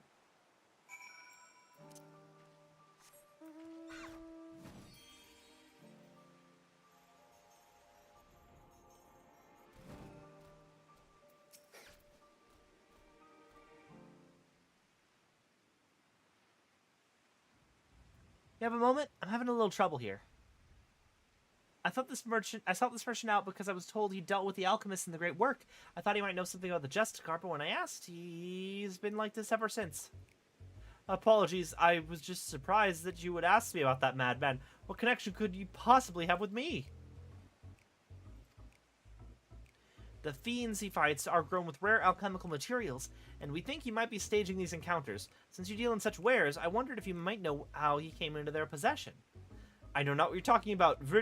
I mean, I've never spoken to that man. I very much doubt that. Perhaps he'll be more receptive to questioning from you? He seems to have intimate knowledge of the trade routes in alchemy. Who taught him, I wonder?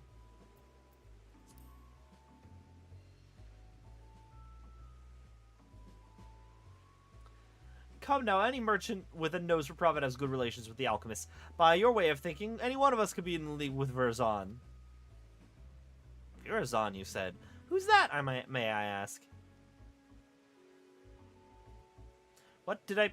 No, that's my name. I'd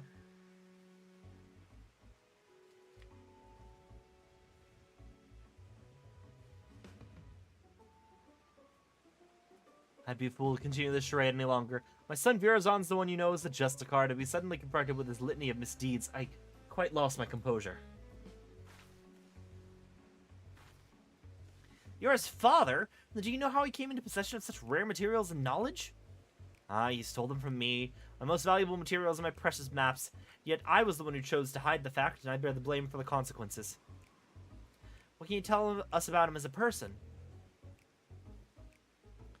Virazon was obsessed with tales of legendary heroes, even from a young age. I paid a great deal of money to have him tutored in the art of the bow.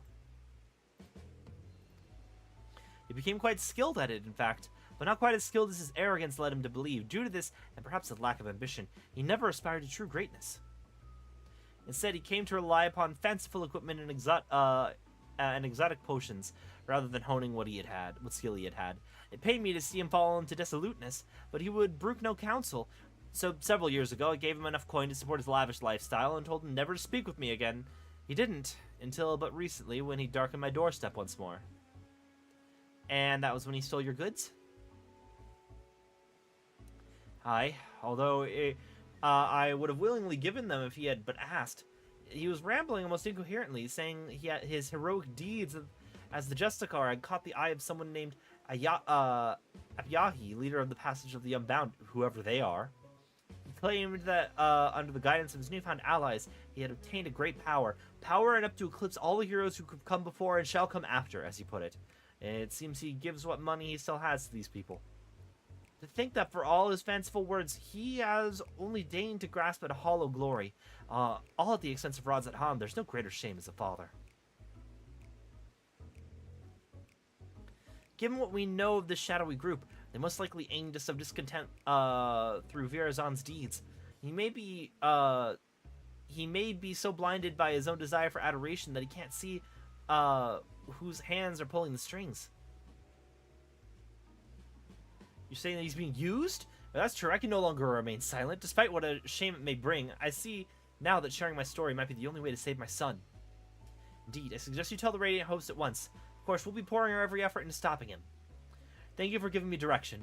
I didn't imagine our meeting would end this way.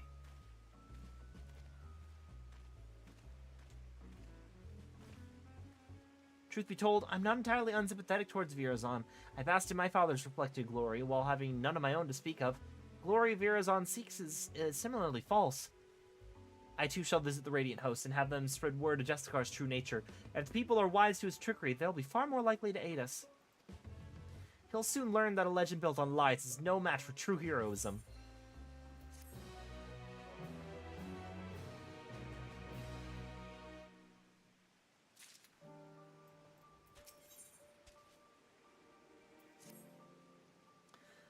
Virazon's father has been good with his word, and he's confessed the truth of his son's actions to whoever will listen. Even among the younglings, far fewer sing the Justicar's praises. The tide is turning in our favor at last, and the Radiant hosts are making ready to tighten the net. Speaking of which, they had curious news to share. They'd been examining stones left behind by the Justicar and noticed a pattern. They were all varieties of rock commonly found near the site of each other. For instance, near the Giant Skull grounds, the Justicar called down a hail of what else but Giant Skull. I have my own theories about what this means, but I'd like to hear your thoughts.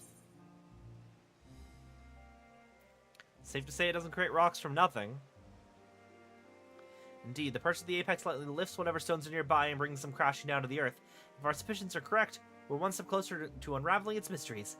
But despite these favorable developments, the Justicar's popularity remains a problem. Even with the recent blow to his credibility, his most ardent followers still idolize him. In fact, he's handing letters of the youth of Rods at Han. Letters to the youth of Rods at Han through their contents though their contents are a closely guarded secret, all the more reason to investigate, don't you think? Once we get to Rods at Han, if I question the people around the marketplace, could you cover the city's western quarter? That's where his younger followers tend to gather. After we've collected enough information, let's meet to share our findings. See you again at Rods at Han.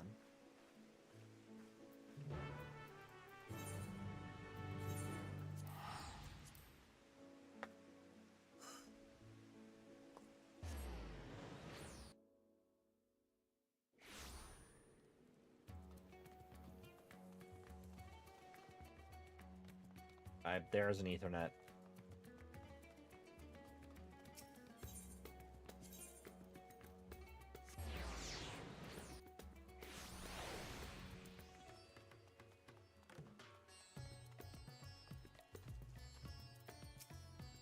The Justicar gave me that invitation himself, only for some thief to snatch it right out of my hand. You believe in the Justicar too?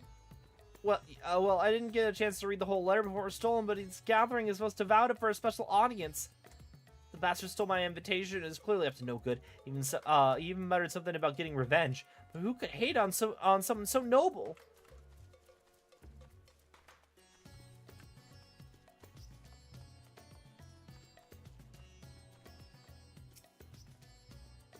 Oh, you're the one who's always following that Tepeke around. Here she's spreading rumors about the city's savior. I won't let her harm his reputation any more than she already has, so I have nothing to say to her lapdog.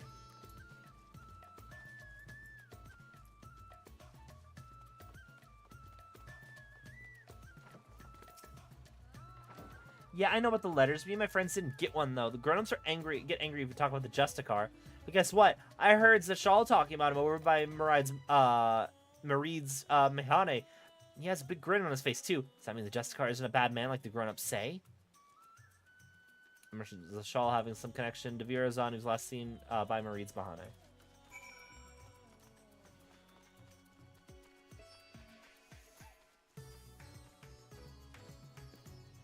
Razadhan has such good music.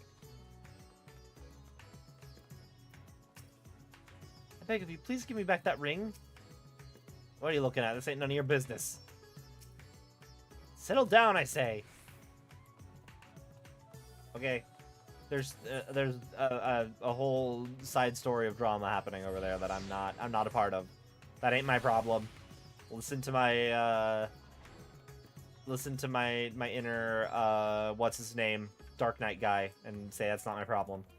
Yep.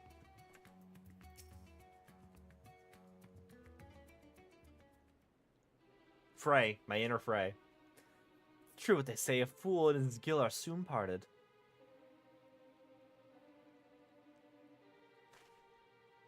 It isn't one of the heroes of the final days. It isn't. This isn't about the map I sold to your companion, is it? You'll find it points the way to the vaults of Alzadal III, exactly as described. I may have employed a few creative methods to entice my customers, but what merchant doesn't? I'm not here about the map. That was like an entire expansion ago. You're not, but of course, why would you be? Well, what can I do for one of our vaunted heroes?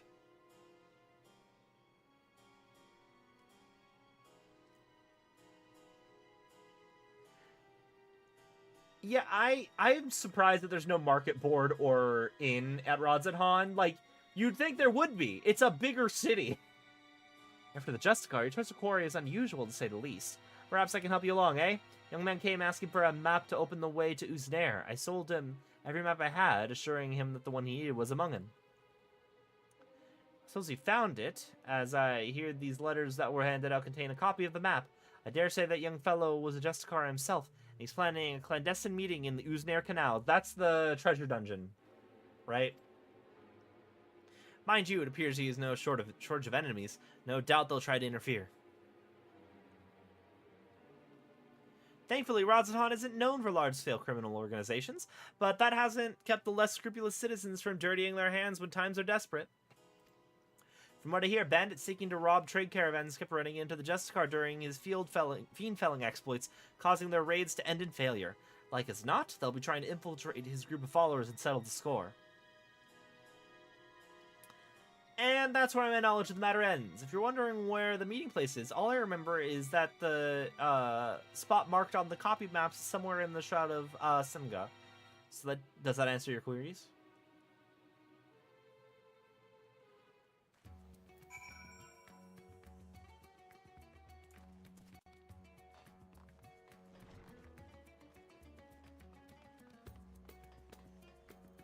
Yeah, no, for real.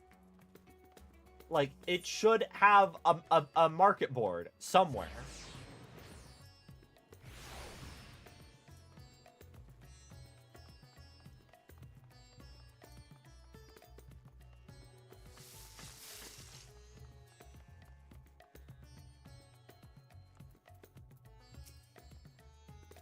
Those in support of the Justicar didn't seem surprised when I told them of his misdeeds. But they were still reluctant to betray him. In short, I've had no luck. What about you?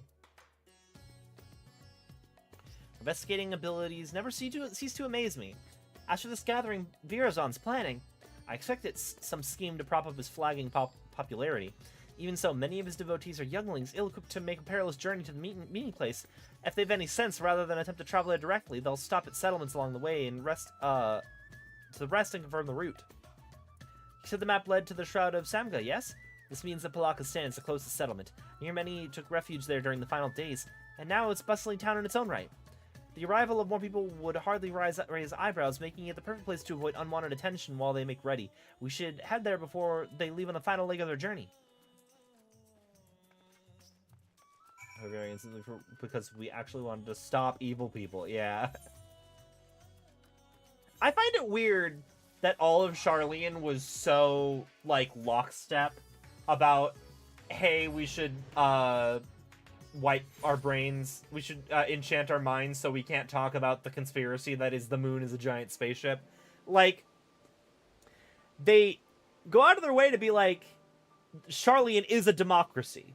and they insist on being like, it's a highly functional democracy. They're like 100 representatives, democratically elected. Like, none of the democratically elected officials were like, yeah, I feel weird about doing a thing that requires you to lock my brain to private knowledge and then not be able to speak about the fact that the moon is a spaceship and the final days are coming. Like, I don't know.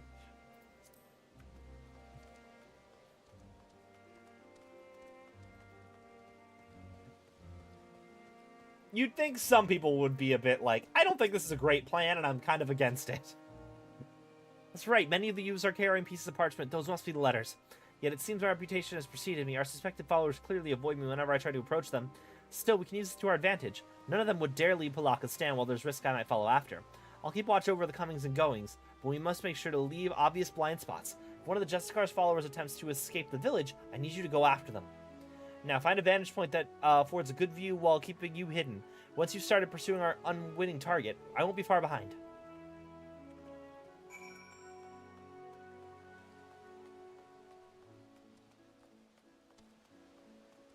Oh. Is it over here? There. Yes, wonderful vantage point behind these boxes.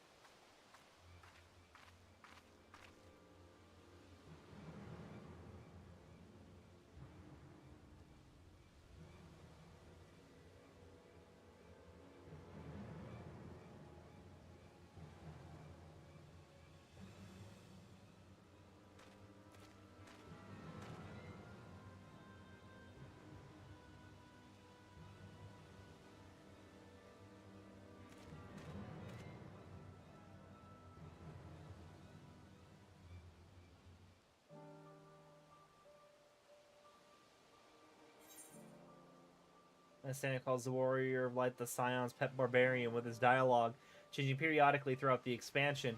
But even after it's all over, he barely acknowledges that taking action was the correct choice. Also, I haven't even classed into warrior. Yes, I understand. I understand. We're doing a stealth mission. Everyone's favorite kind of mission. I'm so happy they added these to my favorite MMO RPG, Final Fantasy XIV. Oh.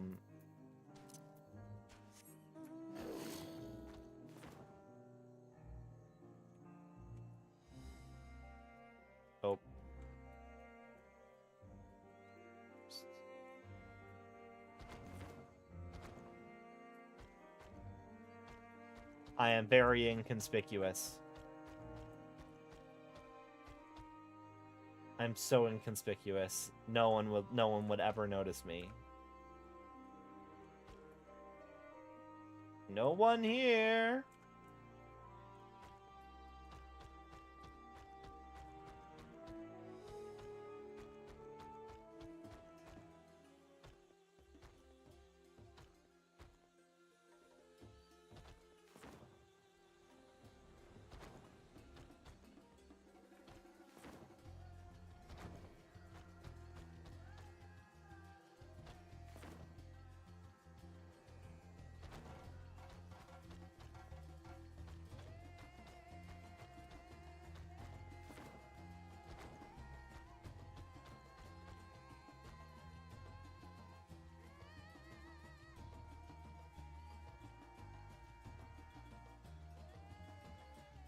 Nope.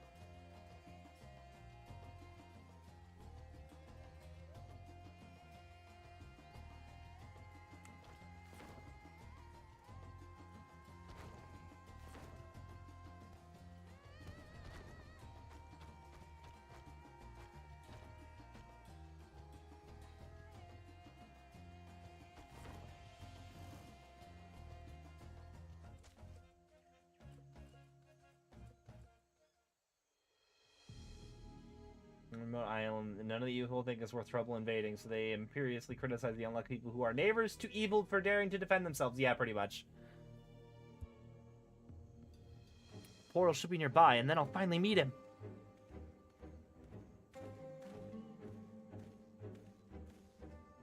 What?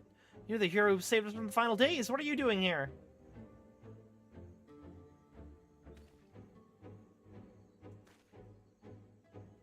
You're working alongside that woman I saw at the village? I've heard about the rumors she's spreading, but I had no idea she'd enlisted your aid. Justicar saved me, you see. I was transporting goods for a local merchant who was too miserly to even hire a proper escort. A ferocious creature ambushed me, but my savior appeared from nowhere and saw off the beast. I owe him my life. That's why I came here, to see if there's any truth to the rumors. Now I understand that I'm in over my head. I'm going back home. Here, you can have this map. I trust you to take all the measure, take the measure of the Justicar and to share the truth with us all.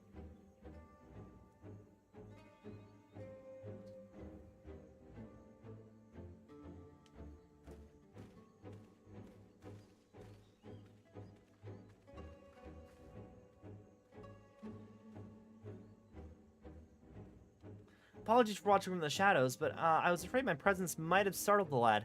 I was able to hear what he said, though, and his gratitude towards the Justicar seems genuine. I dare say the other followers feel similarly. Well, now we have our map of our own. Let's open that portal and confront Virazon.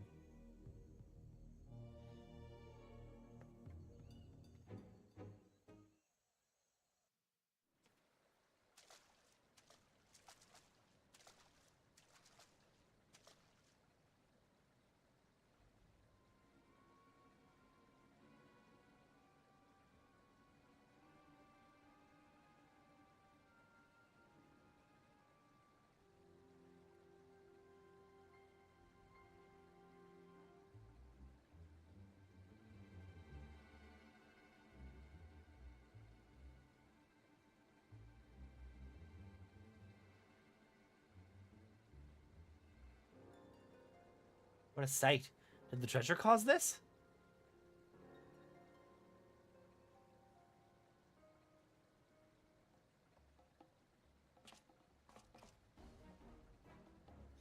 My, if it isn't the hero who saved Radz-at-Han, nay, the world itself! I never expected someone so vaunted to attend my audience, but I am honored nonetheless.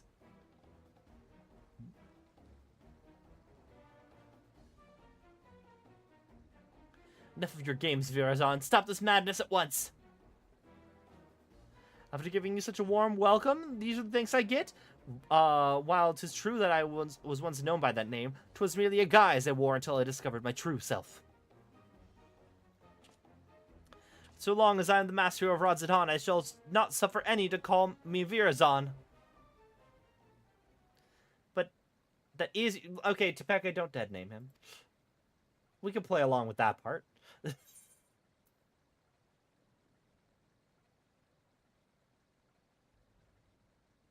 Why don't you drop the act and try being a true hero?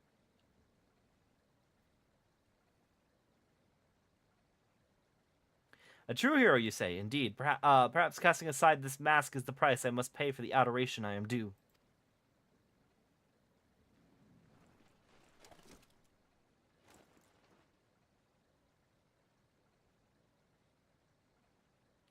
Very well. My name shall ring throughout Radz-at-Han. Let it be known that the Justicar is Virazon, and Virazon is the Justicar. What are you saying? You unleashed the perch of the Apex upon your own followers? You know its name? I remember you. The girl from Tural, yes? Your village's artifact is not discriminating in its wrath. Some among my followers harbored wicked intentions, and it brought sorrow unto my enemies. The true of heart, caught in the aftermath, were merely unfortunate. But they believed in you, even though you tricked them. What kind of hero are you?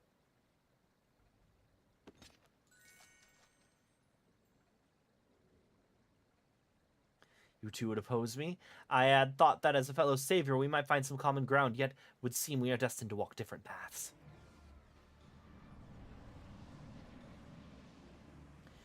Now, faced with unknown peril, a great fervor rages within me.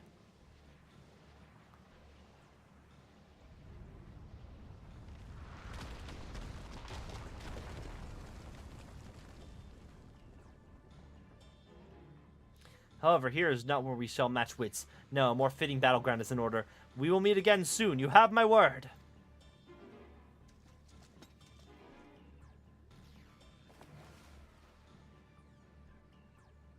Shut up!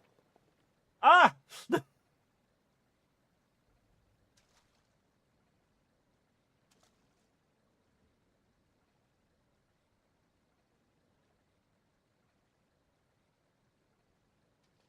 Did it actually beat him in the face?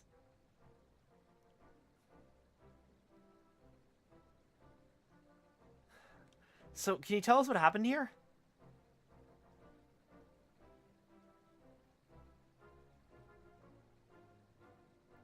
Gathered us all around, made a grand speech, claimed that he was the hero that would drive back the flood of fiends threatening Thavnair. And then he spoke of his anger after recent rumors. He told us to go forth and repair his damaged reputation so that people would love him again. He became quite impassioned, in fact. As for us two, we were here to teach him a lesson, biding our time till his back was turned, but couldn't stomach his self-righteous drivel any longer. He acts like he's a god come to grace Thavnair, but most people have grown wise to his tricks, including the Radiant Host. We stepped forward and told him as much, and demanded he admit he's been pulling the wool over everyone's eyes. That's when he started waving that thing about. You started to learn that the rumors of its power were true, and the rocks started falling down around us. Even as true believers were not spared. There was nowhere to run.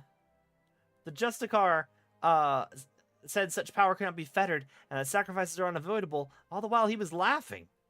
We pleaded with him for mercy, but that just made him angrier. He flourished the object again, and more rocks assailed us. It was horrible. Stones big and small raining down endlessly until you two appeared, that is. Thank you for telling us what happened. I only wish we could have arrived sooner. Now, just to set things straight, it was you two that brandished your weapons first, yes? Well, I won't deny that, but we were only trying to bring the truth of his misdeeds to light. Now, we might have had some personal scores to settle on top of that. Before I left Palaka's stand, I asked the Radiant Host to look out for anyone returning from the wilderness. I suggest you head there and seek their aid. While you're there, share with them what you just told us, and as for the pair of you, don't even think about running away, or you'll have us to deal with. Chipeke feels like the most competent of the people I've worked with so far.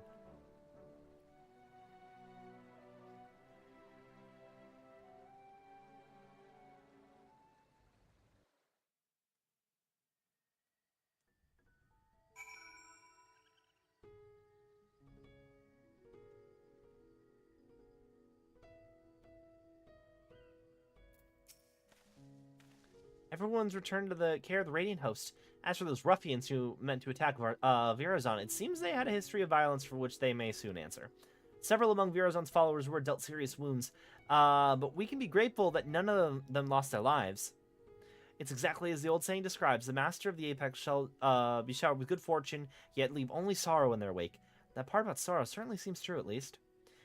We can but hope that Virazon's spell over the people will be broken at last, when word of what has transpired here becomes common knowledge. Let that buoy our spirits as we return to Yedlimod.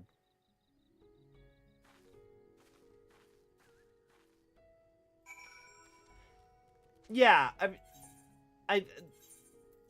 she was just held back by a disability that she had not had properly treated.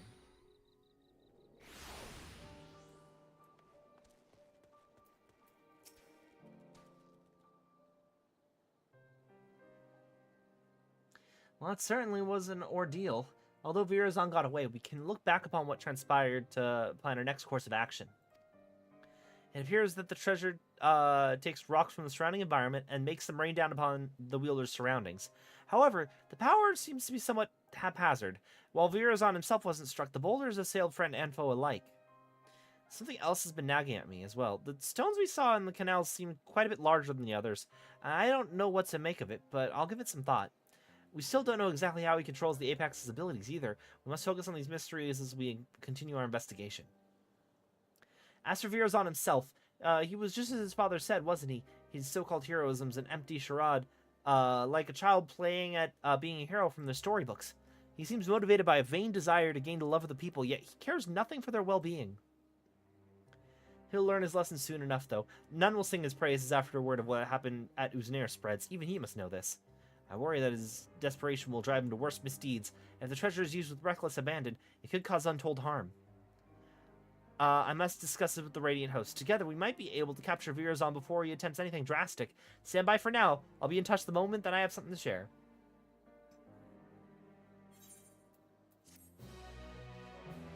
So, like, I also don't buy that just it makes rocks appear is the power that it has. Because it's supposedly, like, I don't know, the story seems a little bit too, like, whose chocobo is this? Who's, oh, you're invisible. I don't buy that it's purely, oh, hey, this is, it just summons rocks. If it's like a mysterious artifact so dangerous that they decided to forget entirely how to use it, and it just had vague, ominous stuff about it, it doesn't feel like that's the extent of its power. Seems Virazon's been laying low since our last encounter, but I'm sad to say, however... Also, that seems... I don't know what that has to do with an owl. That seems very, like, what do you mean? The owl talisman lets you... The owl power lets you summon rocks? Yeah. Bird killing 2 people with many stones. I don't know. It seems Virazon's been laying low since our last encounter, but I'm sad to say. However, my investigations have uncovered little. But there is still cause to celebrate, for I've received a letter from my mother with good tidings. My father's finally awakened after the grievous wound dealt to him by Virazon. He's well enough to travel to Tural, in fact, and may have already arrived. I love nothing more than to go to him, but I pledged not to return until I had the perch of the apex in hand. Besides, I'm soon to depart with the Radiant Host to try and sniff up Virazon's whereabouts before he acts out of desperation. That's why I asked you to go in my stead, as a treasure's guardian, and also the only person who can kind of teleport at will and just be chill about it. No one living is more knowledgeable about its history than he. Oh, I thought you were talking to me. If you share with him all that's transpired since we began our search, he may be able to point out something we've missed. I know it's a lot to ask, but for the safety of Thavner depends on it, and please, give my family my regards. My mother should be able to tell you where in Tuliolo my father is staying. Once you've finished, let's meet in the Aetheryte Plaza in Radzit Han and share what we've learned.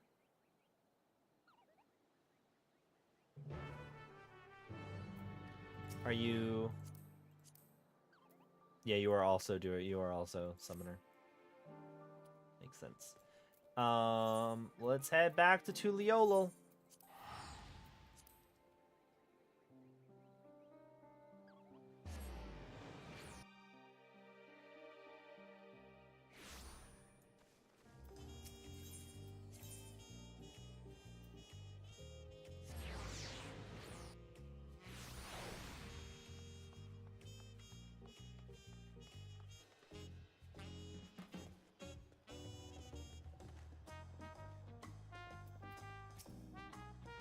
Oh, but it's missing. I don't see Tepeke with you. Did you come alone? Yeah, she kind of can't teleport. She probably would have needed to take an entire boat ride, and that would have taken a while. Glad to hear my letter arrived safely, and that Tepeke seems to be as tenacious as ever in her search. Her father, Netse, has already arrived here in Tuliolo, but has barely stayed in one place since. He seems desperate to help Tepeke from a distance in whatever way he can. He told me he was traveling to the Perionem Plain in the search of information. He assured me it was quite vital. If you wish to speak with him, he'll doubtless be in the area.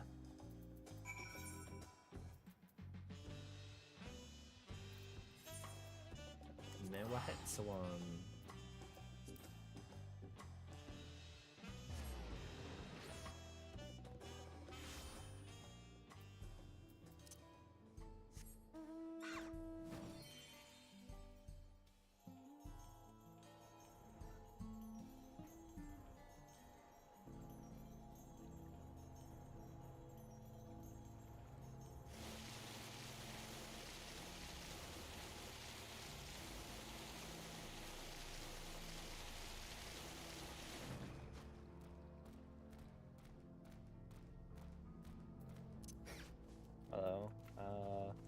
Hi, friend. Oh, it's an owl. I wonder if that's, I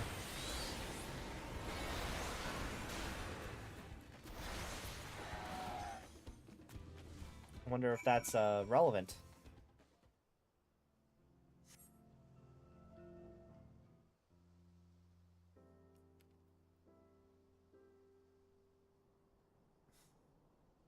Thank you, traveler. I overexerted myself, but I've recently recovered from a severe injury and was a fool to confront such a beast alone. So, you're the missing I've heard so much about. I owe you many thanks for all you've done to recover the Perch of the Apex. News of your progress in Thavnair is most heartening. Despite my position as its guardian, I never knew it could rain down stones from the heavens. Yes, I was like, that doesn't sound like... Zaravi and Tuliolo have done all I could to shed light upon the Tural Vidral seal within the treasure. After the nations of Tural were unified, some left our village to build new homes in the city, and so I sought them out to see if they knew anything of use. Unfortunately, none could offer any insight into the treasure's magics, but one of them told me that owls lurked about this place. And since the Tural Vidral seized within the Perch of the Apex was once an owl, it seemed logical to pursue such a quarry. I thought perhaps I could glean something about the ancient beasts from even their behavior, like as not some fundamental aspect remains the same even after transformation. But having heard your account, there's one fundamental difference that stands out. As far as I'm aware, no owl native to these lands possesses the ability to hurl rocks, large or otherwise. No doubt the Tural Vidral gained this power following its metamorphosis. I do believe, however, that it would retain an owl's core instincts, that one you fought didn't strike unprovoked. Instead, it watched me from afar with fear in its eyes. While this is normal behavior for most animals, I was surprised by how suddenly it descended upon me the moment I started approaching. Maybe they prefer to fight rather than run.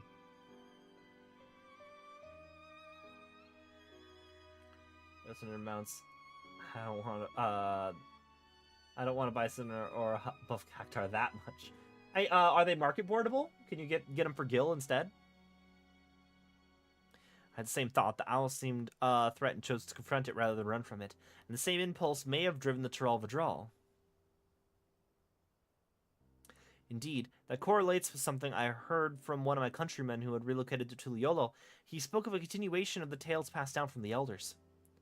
No hunter's arrow could fell the apex. It was struck down in a storm of its own wrath, made wild by a heart of fright. Thus, it was sealed away at last. Now, judging from the owl's behavior, I can theorize that the treasure is activated when the bearer senses danger, and according to the story, this power can easily get out of hand if its bearer is panicked. Of course, this theory must be tested first. Virazon will certainly use the Perch of the Apex again, and when he does, I ask that you and Tepeke pay special attention to the circumstances leading to its activation. You have my thanks. Loath though I am to admit it, I've yet to recover from my long convalescence, and I would only be a burden to you. I wish I could aid my daughter in another way, but you more than make up for my absence.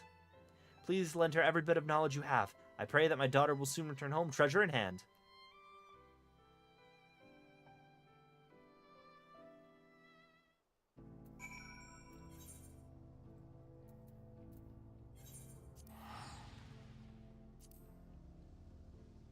Oh, I should have... They don't say untradeable when I check the vendors, so maybe. But then farming orange gather scripts is super easy. Other nodes spawns every 2 in-game hours. Just wacky levels of time consuming. Yeah, but I mean, like... Then you may as well pay Gil for it if you don't want to do it, you know?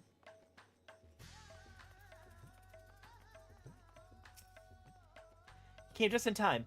Virazon has shown his face in Rods at Han. You can tell me about your journey to Tuliolo later. For now, come with me.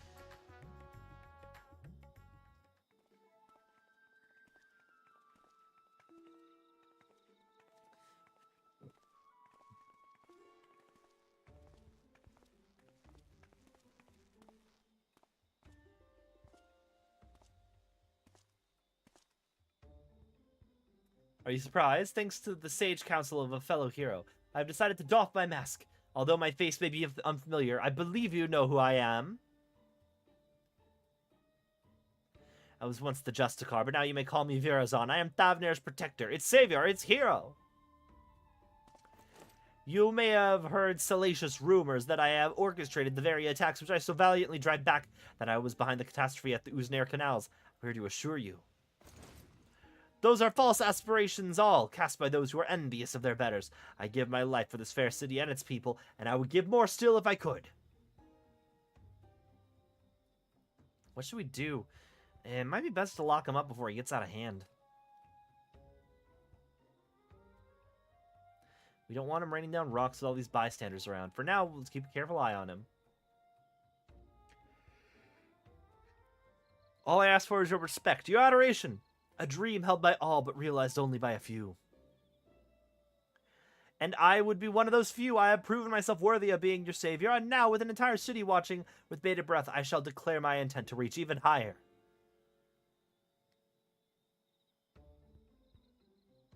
For I can protect you as better as your ruler. I shall retire the mantle of the hero, take up the crown as king of Radzethan.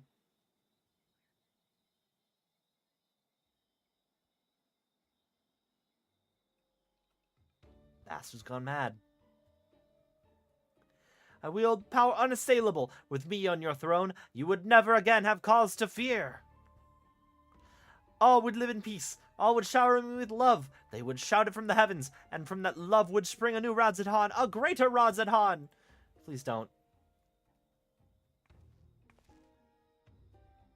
Enough of your lies. The power you wield protects none but yourself. To everyone else, it brings only ruin.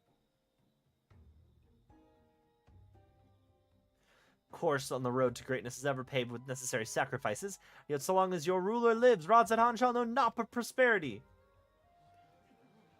I trust the dragon more. I trust the really cool dragon that we've got. I think you're better than Master Vritra. He bore this city and its people on his back when you took, while you look fit to collapse under the weight of your own armor. You're no leader. You're a damn joke.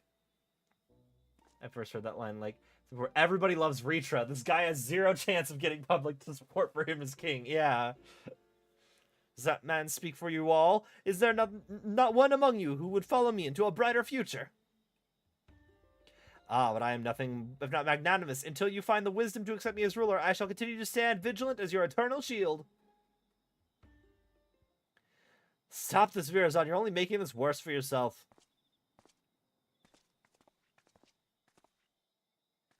Can't you see you've become a laughingstock? Give up this facade and answer for your sins. Do so now, and the Radiant Host may yet grant you mercy. My sins? Are you not the one poisoning the people against me? Do your worst. I dare you. It will only make me more powerful. I know not what's in your heart, but please, end this madness. End it and return to me.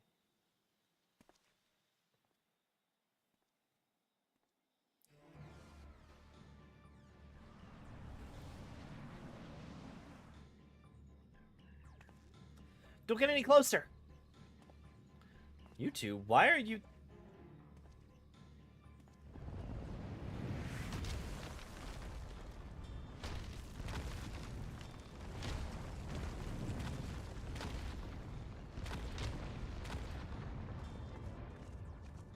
What?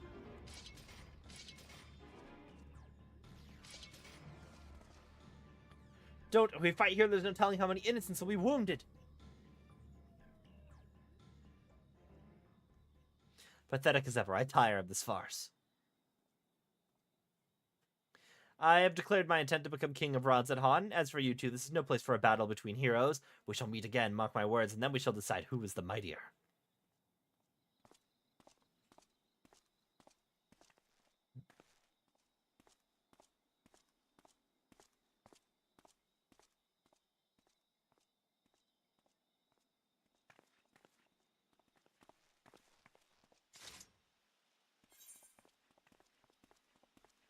We must focus on restoring order.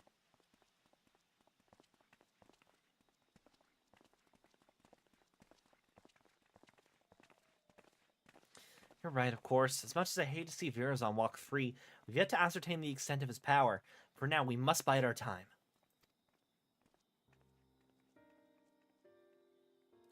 I noticed that despite all his proclaimed love for its people, he didn't even look back at them as he retreated. Perhaps he couldn't bear to look them in the eyes, or one of them at least.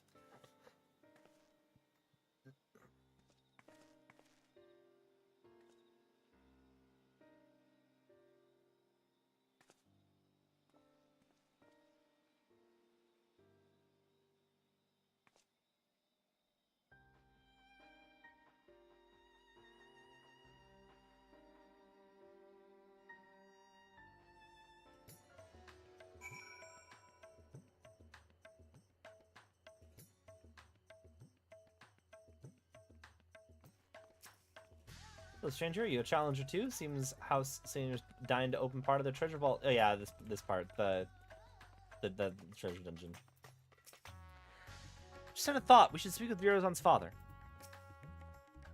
That was a disaster. Virozon truly is lost. At the very least, he's committed himself to fomenting unrest within Radzat. Although he's my son, I cannot condone his actions. His words are grand but empty, and that ridiculous armor is nothing more than a gaudy decoration. He truly is the embodiment of false heroism. What's more, this last debacle has surely made him a criminal in the eyes of the Radiant Host. All I can do now is beg them to grant my son some small degree of clemency. Really good on them to clean up the rocks so quickly.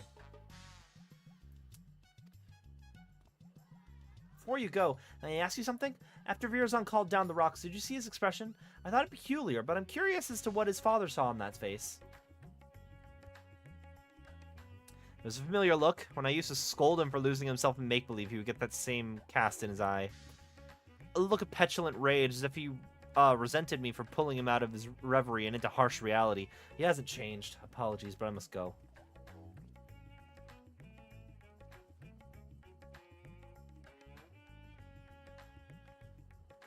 Just as I thought. Even clad in his shining armor, he can't bear to be told no.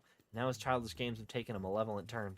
But for now, we should return to Yedlimod. I still have yet to hear what you learned at Tuliolo, after all.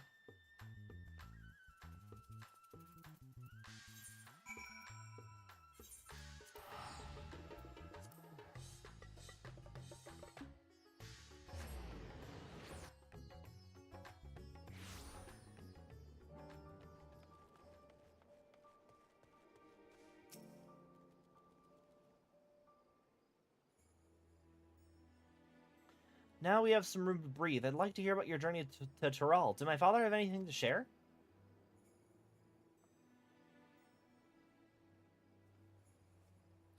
I'm hard to know that he's well enough to go chasing after owls and such. I wish he'd take more care. Thank you for saving him and for bringing me his theory concerning the treasure. If it really is triggered by a sense of impending danger, that might explain why Virozon had trouble using it the first time. He wasn't truly afraid of that small fungi until it was almost upon him. It also explains how he can wield the Apex's power despite having no training in magics. It responds to emotion, not intent. So much is falling into place. He goaded the Radiant into apprehending him because he knew that threat would be answered. You saw how nonchalantly he quit the plaza, almost as if defying someone to stop him. Virozon truly believes himself to be untouchable. I think his words and deeds align with the theory well enough. As for the curious fragment of a story, it seems to imply that the Tural Vidral lost control in a panic. Perhaps its strength grows in proportion to the danger it senses, and when the danger is too great, well, you saw what happened at the Uznair Canals and Radzat. You were present both times, as were others who wished Virozon ill, and both times we saw stones much larger than what we've seen before. I understand why he's so eager to face you. An opponent of your caliber will strike great fear into his very core, and that fear will summon a great power greater than he's ever known. Power enough to bring even a hero to its knees. Or so he thinks, but we know better. We'll use that arrogance to our advantage to bring him crashing down to the earth. Although he may have had to contend with falling rocks for a time, in a straight fight he'll be outmatched. So we strike fast and we strike hard, until that fancy armor is nothing more than mangled steel. Although you might prefer to put your foes to sleep and whatnot, we know he has an arsenal of alchemical concoctions at his disposal. That's why I suggest a bit of good old-fashioned brute force. While you unleash your most fearsome destructive spells, I'll be your shield. Don't even think of holding back.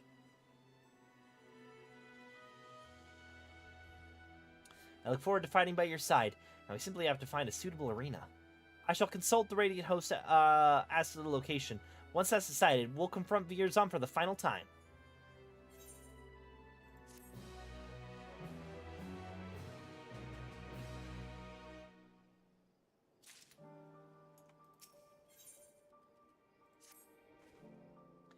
You'll be pleased to know that the Radiant Host has been most helpful in finding a fit place for the duel.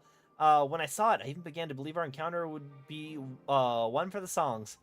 Speaking of which, it seems your name is on the lips of all and sundry. The people already consider you the true savior of Radzat and believe you will bring Virozon the Deceitful to justice. We apologize for putting so much weight on your shoulders, but something tells me you're used to it.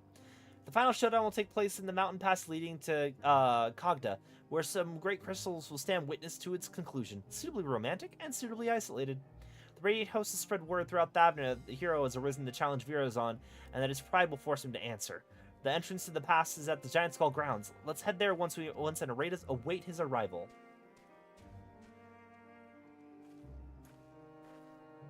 Yeah, but I never put stuff to sleep. It's not even on my hotbar. Where are we going? Giant Skull grounds. Over here.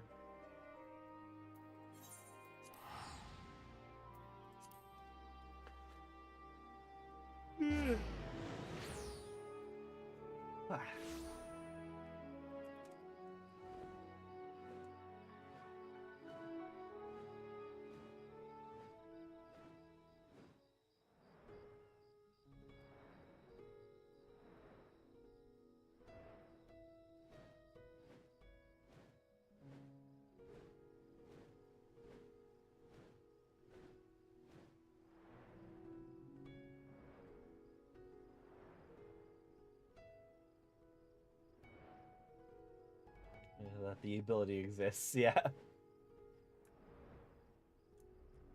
Alright, here we go. I was climbing this ladder, dodging beasts left and right. It dawned on me that I had more courage than I realized. Perhaps I merely lacked the proper motivation to use it.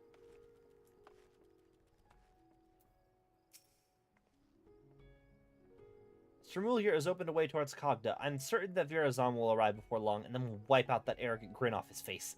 First, we should check our gear and gird our loins for battle. Are you ready?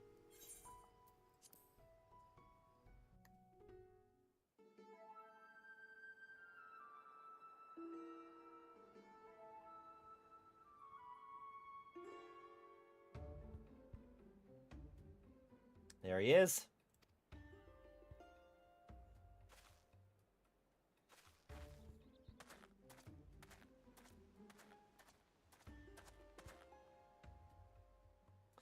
Though, through the cragged peaks of Kogda, desolate winds blow over the field of battle. Oh, what a fitting location you've chosen for the conclusion of this legendary rivalry.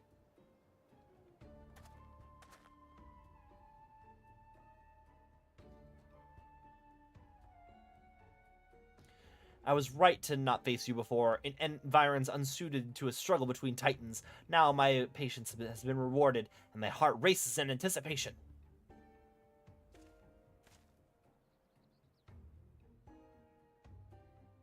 I knew you'd answer our challenge. You would never be able to stomach the people calling you Craven. Such boldness in the face of impending doom. Have you not realized by now that so long as I wield the perch of the apex, I am invincible? We'll soon put that to the test. You rely too much on stolen power. It deludes you. You claim to be a savior to the people, but they have seen through your lies. Even your own father can scarcely bear to look at you.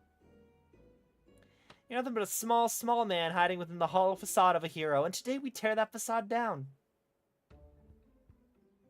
Will you now?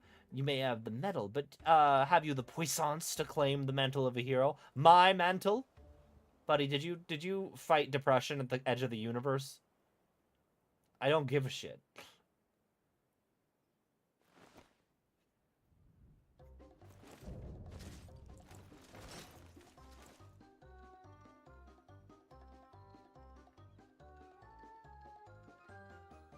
Time for words pass. Follow my lead.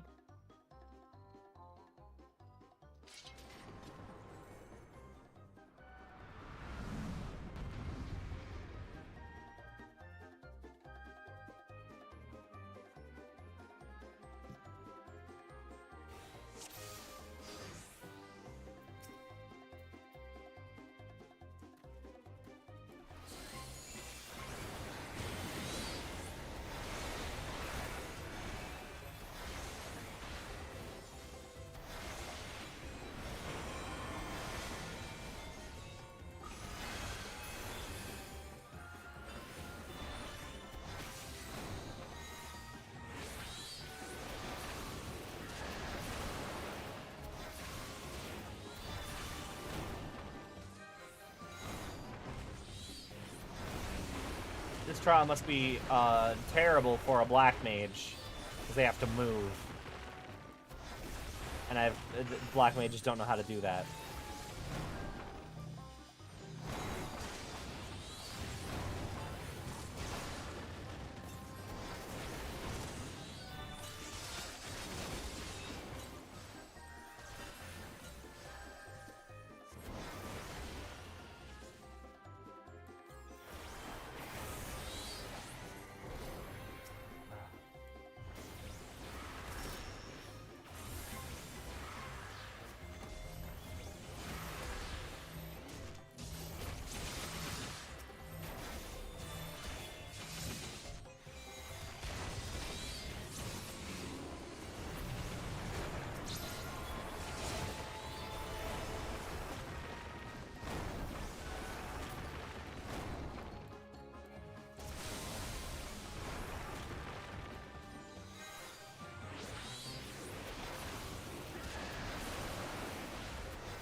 defeated them already? Of course, who would wish this duel to end so quickly?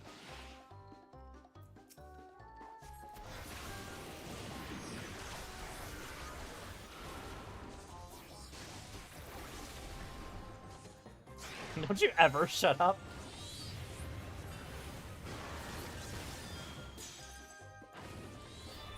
Oh. Oh, he's naked. My armor!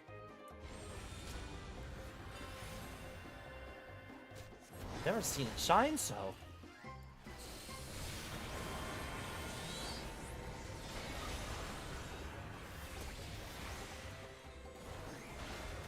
This power never witnessed before. The apex roars with fury untold.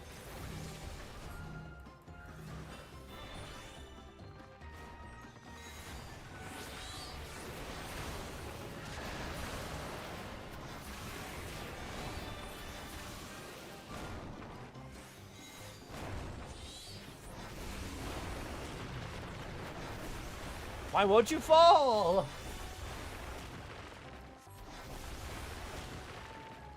I cannot be. I'm meant to be king. I will not fall ere I ascend to the throne. Ah, God damn it.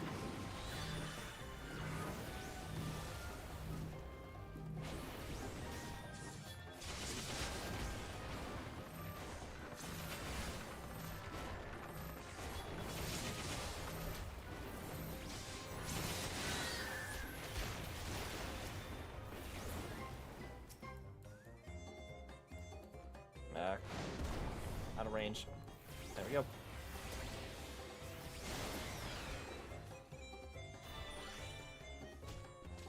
Oh.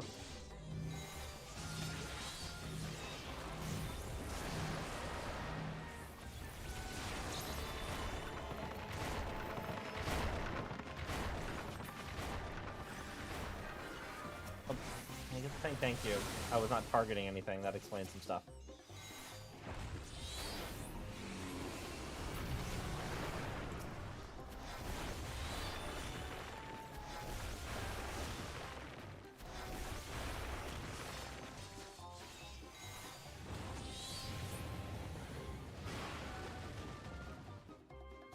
Wounds. Perhaps we should consider this a draw. No. Lost Verazon, lay down your weapon.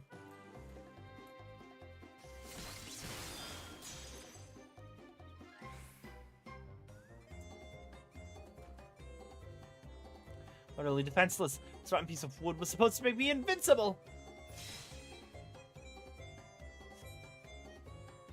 I can't move. The artifact, it's...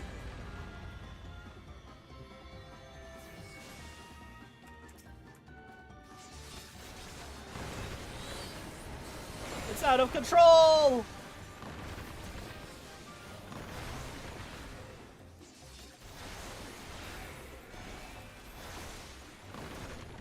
Verazon can't suppress the fear in his heart. The apex has responded in kind. We have to stop it.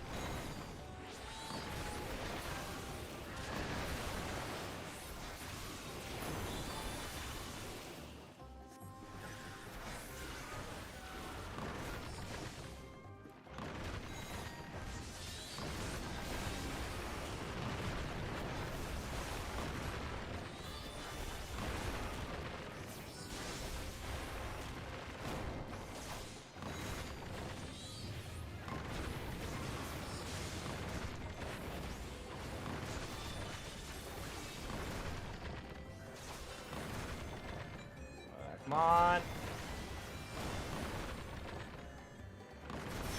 There we go.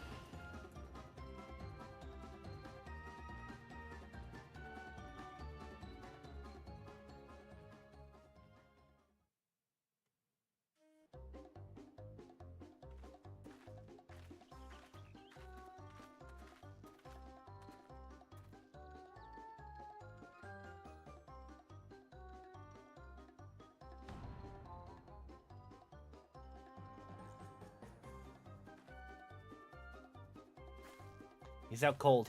Now to take back the treasure. This can't happen. A hero never falls.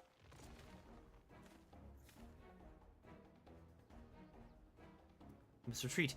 A tactical retreat. A noble retreat, so that Justicar may live to save another day.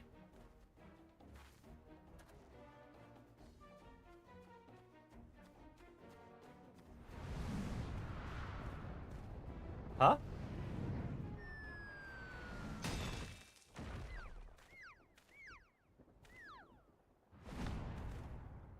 That man's concussed.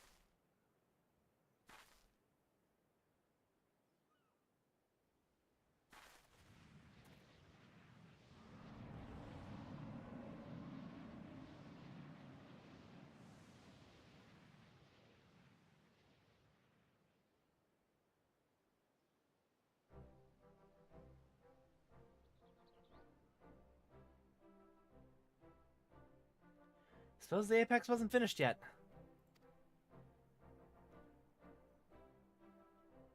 And it seems that Virozon, in his cowardly haste, neglected to look skyward. Was it an unfortunate accident?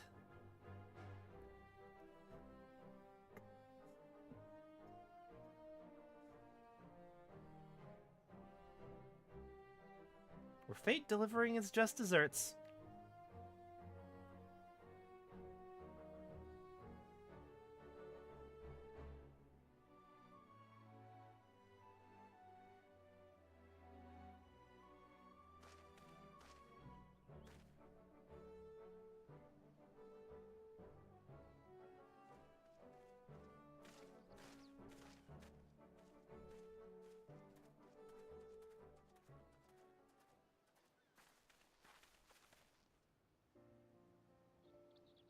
Claimed to be Radz-at-Han's savior, yet he showed only discontent amongst its people. Perhaps some days in a sunless jail will give him time to reflect upon the error of his ways.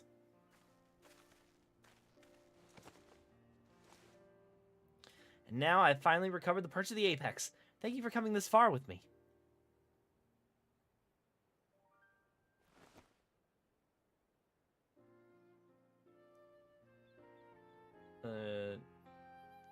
I think it's also, they said that their village was not in danger anymore. Like, they saved the village and they live in peace. So if they're not afraid, then it also just feels like it's probably not going to be reacting to things.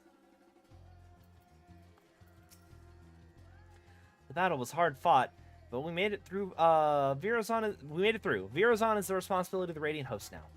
And now that I've done what I pledged to do, I must return home and bring good tidings to my mother and father. Yet before doing so, there are many others I must thank. In the meantime, can I count on you to meet my family in Tuliolo for one final farewell? My parents will surely be glad to see you again.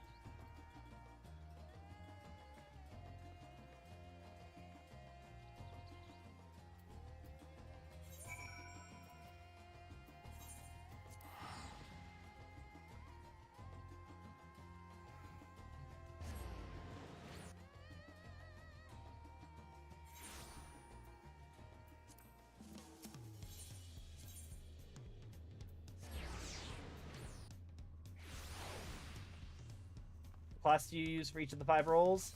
Magic DPS is stuff. At least I'm missing Magic DPS is Summoner. My range DPS I'm training up is Dancer. My Fizz DPS is Viper. I did Scholar for the healer one. Though I'm probably, I think I want Missing to be White Mage rather than Scholar. And then Tank is going to be Gunbreaker.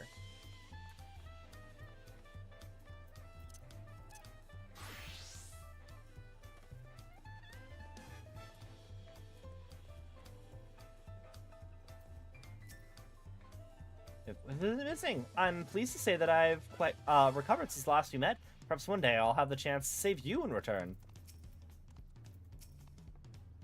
Didn't expect to see you in Tuliolo again so soon. Is Tepeke well?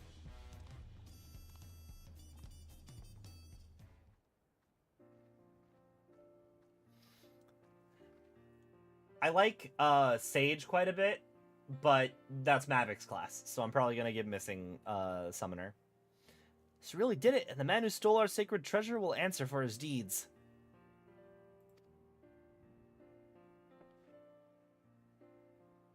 Father, Mother, it's good to see you. sure Missing's already told you what happened. I couldn't have retrieved her treasures without him.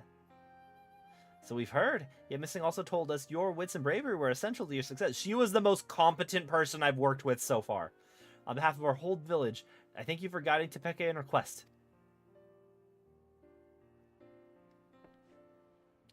Now, the perch of the apex must be returned and put under careful guard once again. The story of the Tural Vidral's demise proves that we are not meant to wield its power as our own. I'm sorry, Father, but I disagree. Once I return to the village, I will tell everyone what happened in Thavnair.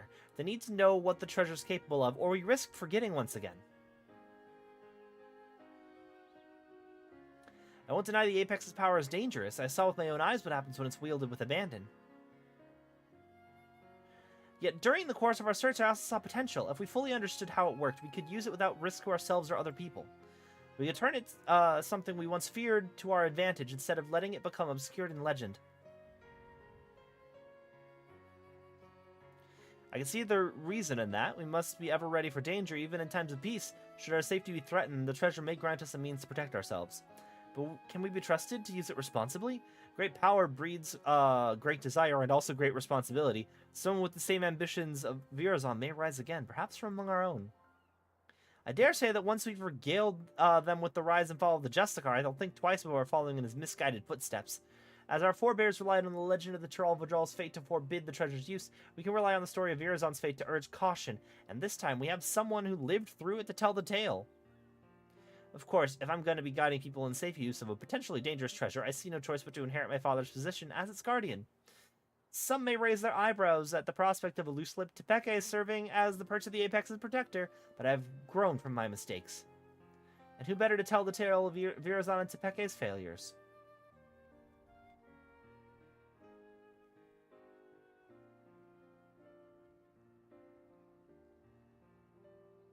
Your only mistake was in trusting Virazon, same as I and many others. But unlike him, you have the willpower to overcome your own failings. Over the course of your long and arduous journey, you gained a wealth of experiences, and your efforts have finally been rewarded.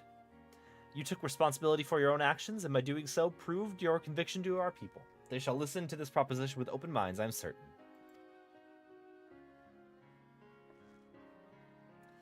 Now we must say farewell, as much as it pains me to do so. I owe you a debt I could never hope to repay. Once I return to my village, I'll do my utmost to protect the treasure we worked so hard to retrieve. Until next we meet, may fortune smile upon you.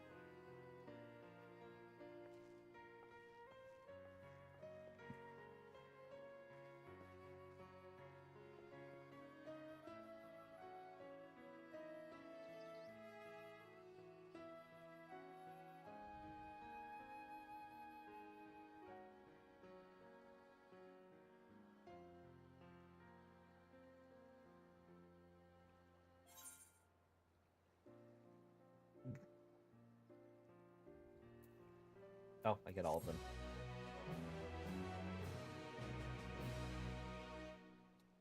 All right.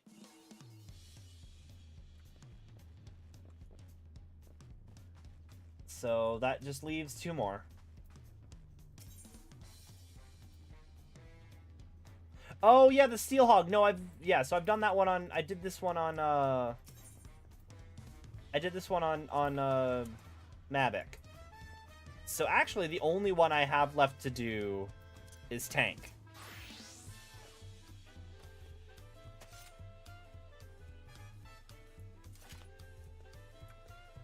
But I'm done for tonight.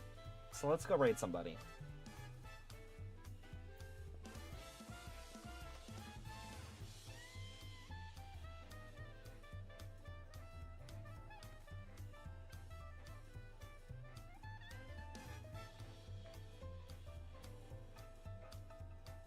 Counseling Final Fantasy IX. Get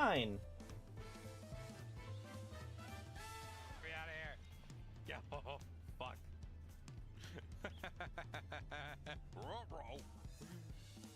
Let's head over there. Whoops. It's fine. Everything is fine. Everything's Did I fine not mute right this? Okay. If you're on YouTube, go to twitch.tv/CallumSwords. Raid message, you found the missing persons. thank you all for hanging out. I will be live again at some point in the future. I know better than to give explicit schedules, because sometimes I wake up in the morning and I'm like, I'm gonna stream in the morning, and then I wake up and I'm like, my bed is very comfy and I just want to sleep an extra 2 hours. I